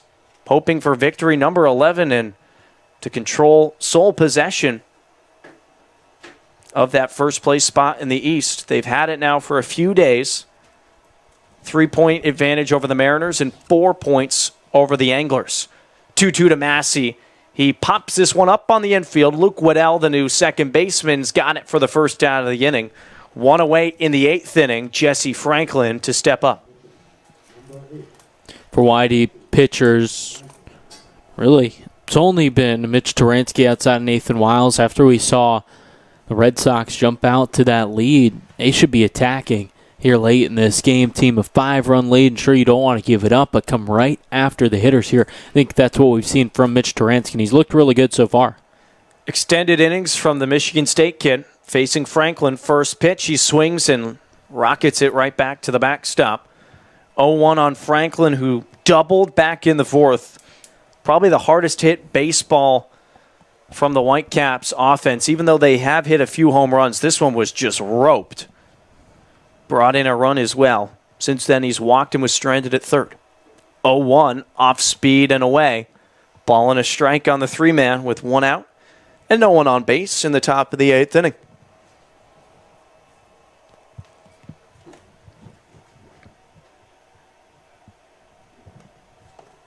Franklin digs back in. 1-1 pitch, off speed, and he swings over it.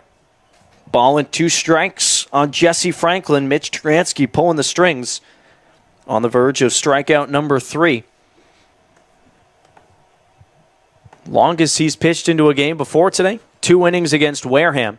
He's past that. 1-2 is lined right back up the middle where she came from for a base hit. Jesse Franklin aboard with 1 out. And coming to the plate is Hunter Bishop.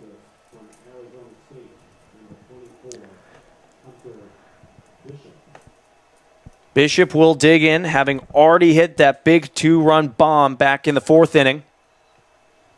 Hoping to cut into the deficit a little bit more here in the top of the 8th, though. Whitecaps running out of outs, only have 5 remaining, but a runner on first in Jesse Franklin. Lefty on lefty matchup. Turansky sets, deals, strike right down the middle. Bishop 1 for 3 day. First strikeout victim from Mitch Turansky. He also got Workman looking. That coming in the 7th. Spartan readies. Fires the 0-1. Grounded foul into the Brewster dugout. Quickly 0-2 on the cleanup man for the Whitecaps with 1 away and 1 on in the top of the 8th. 5-run lead for the hometown Red Sox. Boy, we've seen that happen so much recently. Balls going into dugouts. Remember at Harwich? I think it was Noah Campbell turned on one and sent it to the Mariners dugout. Got to be paying attention. 0-2 count to Bishop. Fastball a couple of inches off the plate. Now offering from Bishop a ball and 2 strikes. Whitey hoping to seal victory thanks to a lot of offense. 2 homers for the Red Sox. Quintana and Zubia going yard. 1-2. Bounces in the dirt. Fresia down on his knees to keep it in front of him. 2 balls and 2 strikes. We've also seen a few home runs, though, from the Whitecaps. And one of those 3 coming from Hunter Bishop, the guy at the plate. Cameron Eden, also 2 home runs. 4 RBIs.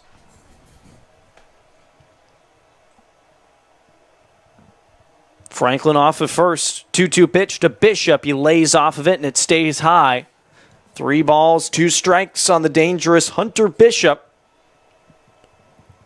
A tough out for sure. Taransky's already got him to strike out swinging back in the 6th. Hoping for another K here with 1 away and 1 aboard.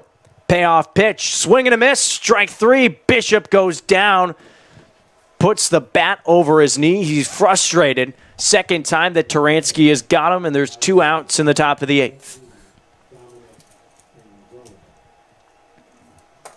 That curveball just had the bottom drop out of it. Same pitch that Taransky got Bishop back in the 6th. And there's 2 outs. Dom Canzone to try and extend the inning. Franklin still a lead off of first. Here's the pitch. Over the heart of the plate, off speed. Taransky extended innings here. His summer long at the end of the day. 0-1 to Canzone. He skies this one right back up the middle. It falls in for a base hit. Ashford to get to it and relay it in quickly. That'll keep Franklin at second, but Canzone aboard with a 2-out single. Now first and second. And the ever-dangerous Cameron Eden coming to the plate. Pick out of the Red Sox dugout. Gets the signal that they're ready down in the bullpen. So change here for YD late in this one. Looks like it'll be Braden Fink entering the ball game in the 8th with the Whitecaps threatening, but for now, a 12-7 lead for YD. More to come on the other side of the break. You're listening to Red Sox Baseball on the Cape Cod Baseball League Network.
Braden Fink into the ball game in the 8th inning. Whitecaps with 2 aboard with 2 outs in the top of the 8th. 12-7 the advantage for the Red Sox, trying to shut the door on victory. 11, it'll be up to Braden Fink to make way of Cameron Eden, guy that's hit 2 home runs in his last 2 plate appearances, so not an easy task for the lefty from Oklahoma City. Certainly not. It's been a career day for Eden, who hitting .244 after going 2 for 3 today. Was really struggling coming in, so he's done well. Fink, out of Oklahoma, 28 relief appearances, a 1.71 ERA, 28 Ks in 21 innings pitched, and making his 5th appearance out of the pen for YD. He pitched in that Whitecaps game back on June 19th, went 2 innings, gave up 1 earned run off of a hit, also had a strikeout. Just need 1 out here in the top of the 8th inning. Has a 5-run cushion to work with. Canzone now on first base. He singled. Franklin also a base knock. He's at second base. And Eden in the righty box.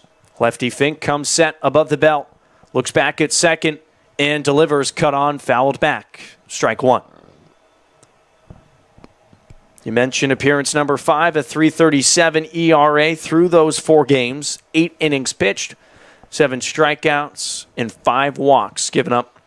by the 6', 225 lefty. 0-1 count into the motions. Here's the pitch. Fastball runs in tight. Evens the count up at 1-1. Ammons is on deck. Should Eden extend this 8th inning for the Whitecaps. Trailing by 5 runs, though. They've rallied every single time that Whitey has punched. Trying to counter here once again. 1-1 pitch. Fastball nabs the inside corner. Eden doesn't like it. Emphatic call, though, by Eddie Cepeda, the home plate umpire. Now just 1 pitch away for Braden Fink from getting out of the jam. At this point in the game, you better be swinging the bat. I mean, late in the game, trailing 12-7. Get it off your shoulders. 1-2 offering to Eden. High and out of the glove of Freesia. He's to the backstop to get it. Both runners will advance with ease. Now 2 in scoring position. 2-2 the count now on Eden. A mishap for Vito Freesia. That ball just popped up high. Vito not able to get the glove up there in time, although in my book, that's still a wild pitch. I think for sure. And Freesia, he's got the height. Just a little late to get up out of the crouch. Now 2 balls and 2 strikes. Franklin 90 feet away. Canzone a hefty league off the middle bag. Eden in the righty box. 2-2 from Fink. Soft dribbler into Hamilton. He's got to charge it. Throws over to first. Brings Dashbog off the bag. Not in time. 1 run scores. Eden aboard with an RBI. And it's now 12-4 Red Sox. So they say the throw took Dash off the bag. I mean, a terrific play diving off to keep that one in front and keep the run from coming in. Another run coming in at third. So the inning continues. Canzone over to third. Eden, he'll take the hit and move over to first base. 8th run of the ball game for the Whitecaps. Now just a 4-run advantage for the Red Sox. It gets slimmer. And Justin Ammons at the plate. Bats from the left side against the lefty Fink. Long look at first. Deals a fastball at the knees, a called strike. Sam Kessler off to our left, warming in the Red Sox bullpen. Should he be needed here in the 8th or even to shut the door in the 9th? 0-1 from Fink. That in tight. Ball and a strike with 2 outs.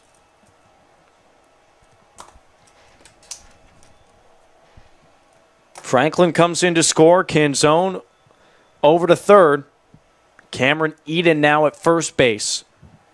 Fink working against the Whitecaps left fielder. Here's the pitch. Tried to check his swing. Did he hold up? No, he did not. Rung up behind home plate by Eddie Cepeda. 1-2 the count, and once again, Braden Fink just 1 pitch away from getting out of this 8th inning as darkness starts to settle in here at DY Regional High School. Fink setting at the belt, long look in, deals, swing and a miss, strike 3. Freesia drops it over to Dashbach at first, and that will end the frame. The Whitecaps put 1 run across, but nothing more. It's 12-8 YD as we go to the bottom half of the 8th. You're listening to Red Sox Baseball on the Cape Cod Baseball League Network.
Home half of the 8th inning at Red Wilson Field, 12-8 advantage for the Red Sox. Nick Quintana to lead things off for YD. It'll be Zach Zubia and Johnny DeLuca to follow. And a new pitcher on the bump, Christopher Wright, the lefty from Bryant, will toe the rubber for Brewster. First pitch, fastball missing high. 1 run put across by the Whitecaps in the top of the 8th, though Braden Fink kept it at that. Big 1 out in relief to keep it at the 1 run. 1-0 to Quintana, fastball missing at the shoelaces, 2-0 to Nick. Guy that's really gotten off the schneid as of late, hit his first dinger of the summer to the deepest part of the ballpark. Back in the 5th, a solo shot. 2-0, cut and a miss. Blew that fastball by him. Wright pitched in just 3 games for Bryant, 6.75 ERA, all those appearances out of the pen. Lefty sets, steals the 2-1, pulls the strings off speed, catches the outside corner. 2 balls and 2 strikes to Quintana. Red Sox haven't scored a run since the 5th inning, though. They haven't needed much more. They lead by 4. 2-2, swing and a miss, strike 3. Fastball past Quintana, and a strikeout to begin the outing for Chris Wright. He's played 17 games for Brewster. .235 batting average for the Whitecaps, predominantly out in the field, but a two-way guy. Seeing some innings of relief here in the bottom of the 8th. I don't know about you, but it seems like this summer, two-way players a lot more prevalent than what we've seen in summers past. Yeah, changing trend possibly with one away in the bottom of the 8th. Zubia at the plate, first pitch, curveball, drops into the zone for a strike. It doesn't hurt when you see a guy like Shohei Ohtani doing so well at the major league level. If it can succeed in the MLB, it can succeed anywhere. 0-1, fastball that stays inside. A ball and a strike on Zach Zubia. 3 straight hits for him. Even brings you to an idea like what Tom Holliday does with Chatham. There with the guy will go 4. 1-1, swing and a miss. Another starter will come in and go the next 4 or 5 innings, try to shut out the game. It's worked decently well for Chatham. They're in 3rd place of the East, 4 points behind the Red Sox. As Zubia climbs back in, 2 singles and his first homer of the summer already this afternoon. 1-2 fastball, paint job outside corner. Back-to-back Ks for Chris Wright. 1 swinging, 1 looking, and there's 2 away. Boy, where was Chris Wright earlier in this game? That's maybe what Jamie Shepchuk who he should have gone to earlier before bringing in Kyle Cameron out of the pen. Tough day for the first 2 pitchers for the Whitecaps, but so far, pitcher number 3, he's been the guy. It'll be Luke Weddell to bat for the first time this afternoon in the bottom of the 8th. Initial offering clips the outside corner with a fastball. Weddell into Johnny DeLuca's spot. He had a pretty productive afternoon. 2 singles, 2 RBIs as well. 0-1 on the way. Off speed and catches the outer third. Quickly 0-2 on Weddell. 12-8 lead for YD in the bottom of the 8th. 2 outs. Base paths empty. 0-2 from Wright. Swing and a miss. Strike 3. Chris Wright enters the ball game and strikes out the side. We go to the top of the 9th. Red Sox in control. You're listening to YD Red Sox Baseball on the Cape Cod Baseball League Network.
It's time for the ninth inning at Red Wilson Field. Red Sox up 4. They lead it 12-8.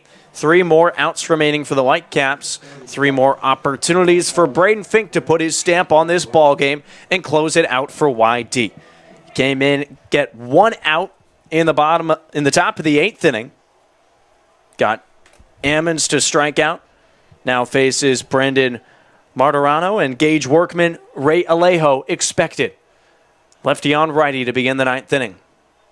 First pitch, fastball that stays high. Fink, the Oklahoma kid, making his 5th appearance for Scott Pickler, following up Nathan Wiles and Mitch Turansky in this ballgame. 1-0 fastball, a little bit too outside. 2-0 the count on the catcher tonight for the Whitecaps.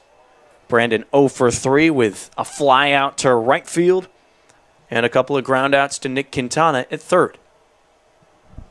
Fink sets 2-0. Fastball hit high but out of play behind home plate. 2 balls and a strike. Same thing for Fink, like all the other YD pitchers here late in this game. Come right after these Whitecaps.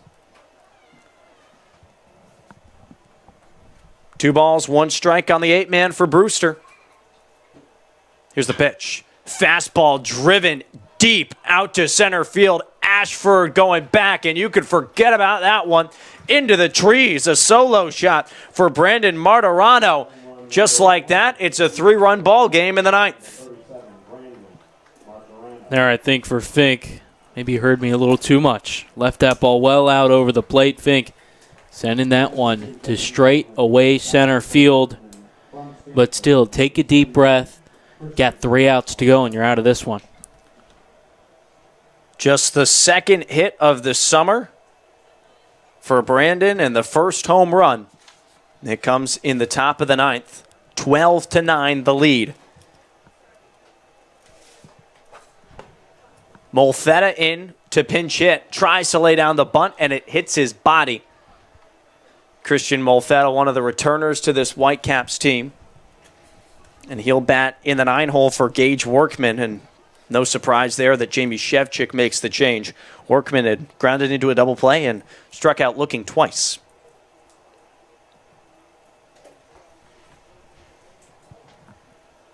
Molfetta from the right side. 0-1 count. No outs in the 9th. Fink deals this one right at the glove of Hamilton, but it goes through the webbing. 2 hits for the Whitecaps to begin this 9th inning. That's just a mental mistake from David Hamilton, and there's 1 aboard. He just kind of nonchalantly went for that ball, and I don't know if it was tailing away or sometimes a liner hits so hard, almost has that knuckleball effect. Looks like he just kind of misjudged that there. And that's what I would say it must have been. Interesting to see how that one will be ruled. They do call it a single for Christian Molfetta, so a pinch hit base knock for the Whitecaps. And this game far from over. Still no outs in the top of the 9th. Already a run scored courtesy of the solo shot. Vito Freesia jogs out to have a conversation with Braden Fink and talk some confidence into him. Now a little more action up in the Red Sox bullpen. Doing whatever they can to pick up victory number 11, Tristan Baker warming. At the plate, the leadoff man, Ray Alejo, from the right side. First pitch shows bunt, pulls it back as the pitch dips out of the strike zone. 1-0 on Alejo, who's 0 for 4 today. Couple of flyouts, a line out, also a strikeout victim back in the 4th inning. Fink gets the signs from Freesia, deals the 1-0 on the outside corner for a strike. 1-1. Alejo still thinking bunt there, just pulled it back. Molfetta singling in the spot of Workman. He leads off of first base, held on by Dashbach. 1-1 pitch, trails low at the shoelaces. 2-1 on the leadoff man for the Whitecaps. Mike Massey is on deck. He's 0 for 4 as well as the Whitecaps trail by 3.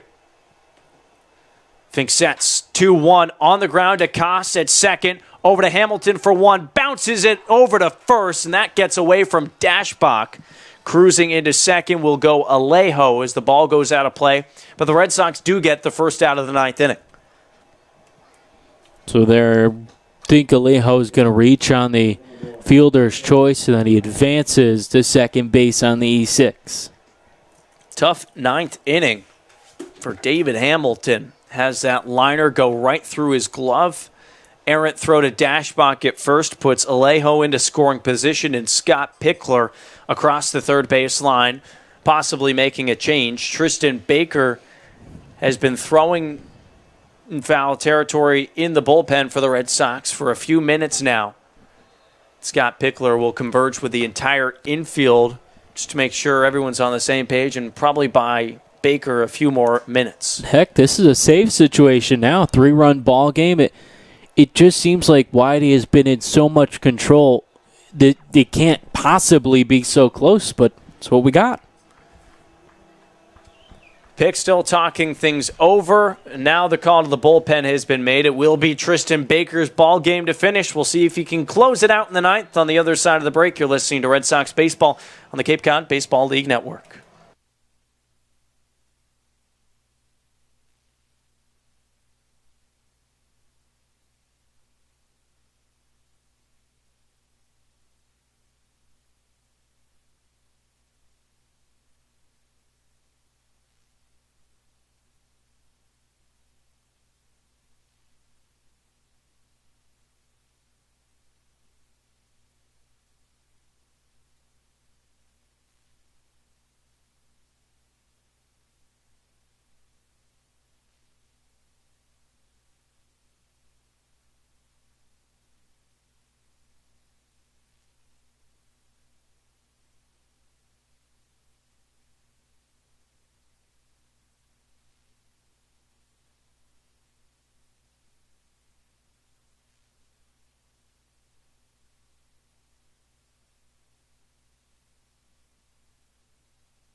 Top of the ninth inning continuing, this time with Tristan Baker on the mound for the Red Sox in a save situation. It's 12-9 YD the lead. Brewster already put up one run here in the ninth with a solo shot and a runner on second. It's Ray Alejo, and at the plate, Mike Massey digs in from the left side.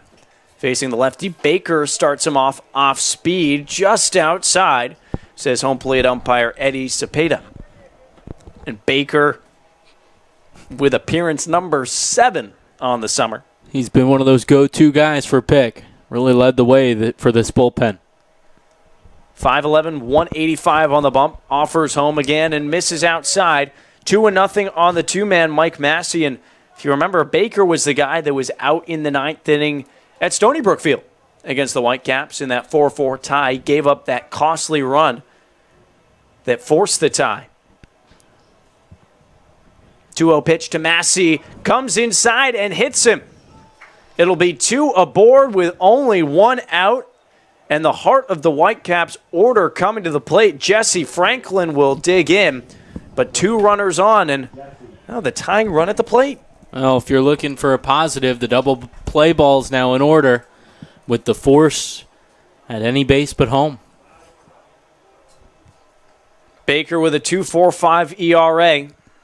14 2/3 innings pitched, 18 strikeouts. Number 19 right now wouldn't be a bad time for it against Jesse Franklin. 2 hits, a single and a double, also walked. Baker sets, offers home, finally a strike called. Off speed at the knees. 0-1 the count on Franklin, the first baseman for the Whitecaps. Alejo on second base, advancing on the fielder's choice and the E6. Mike Massey was hit by a pitch. He's off of first. Baker's 0-1. Just an excuse me swing from Franklin. And it's 0-2. Came kind of in on the hands there, fighting that one off. Able to, fortunately, get out of play and keep the Whitecaps alive. Still a good amount of fans here at Red Wilson waiting for the conclusion of this one. Whitey had a lot of fun offensively through the first 5 innings. 4 in the first, 3 in the third, 3 more coming in the fourth, and then a 2 spot put up in the 5th frame. But since then, it's been zeros for the Red Sox offense as the Whitecaps have crawled their way back into this ball game and not done yet. First and second with 1 away in the top of the 9th. Jesse Franklin, a good hitter at the plate. Whitecaps already with 4 homers this afternoon. Number 5 would tie this ball game. Baker sets. 0-2 pitch, just nubbed, foul. Franklin stays alive with a good swing. Not a pitch he could really drive, but does have new life.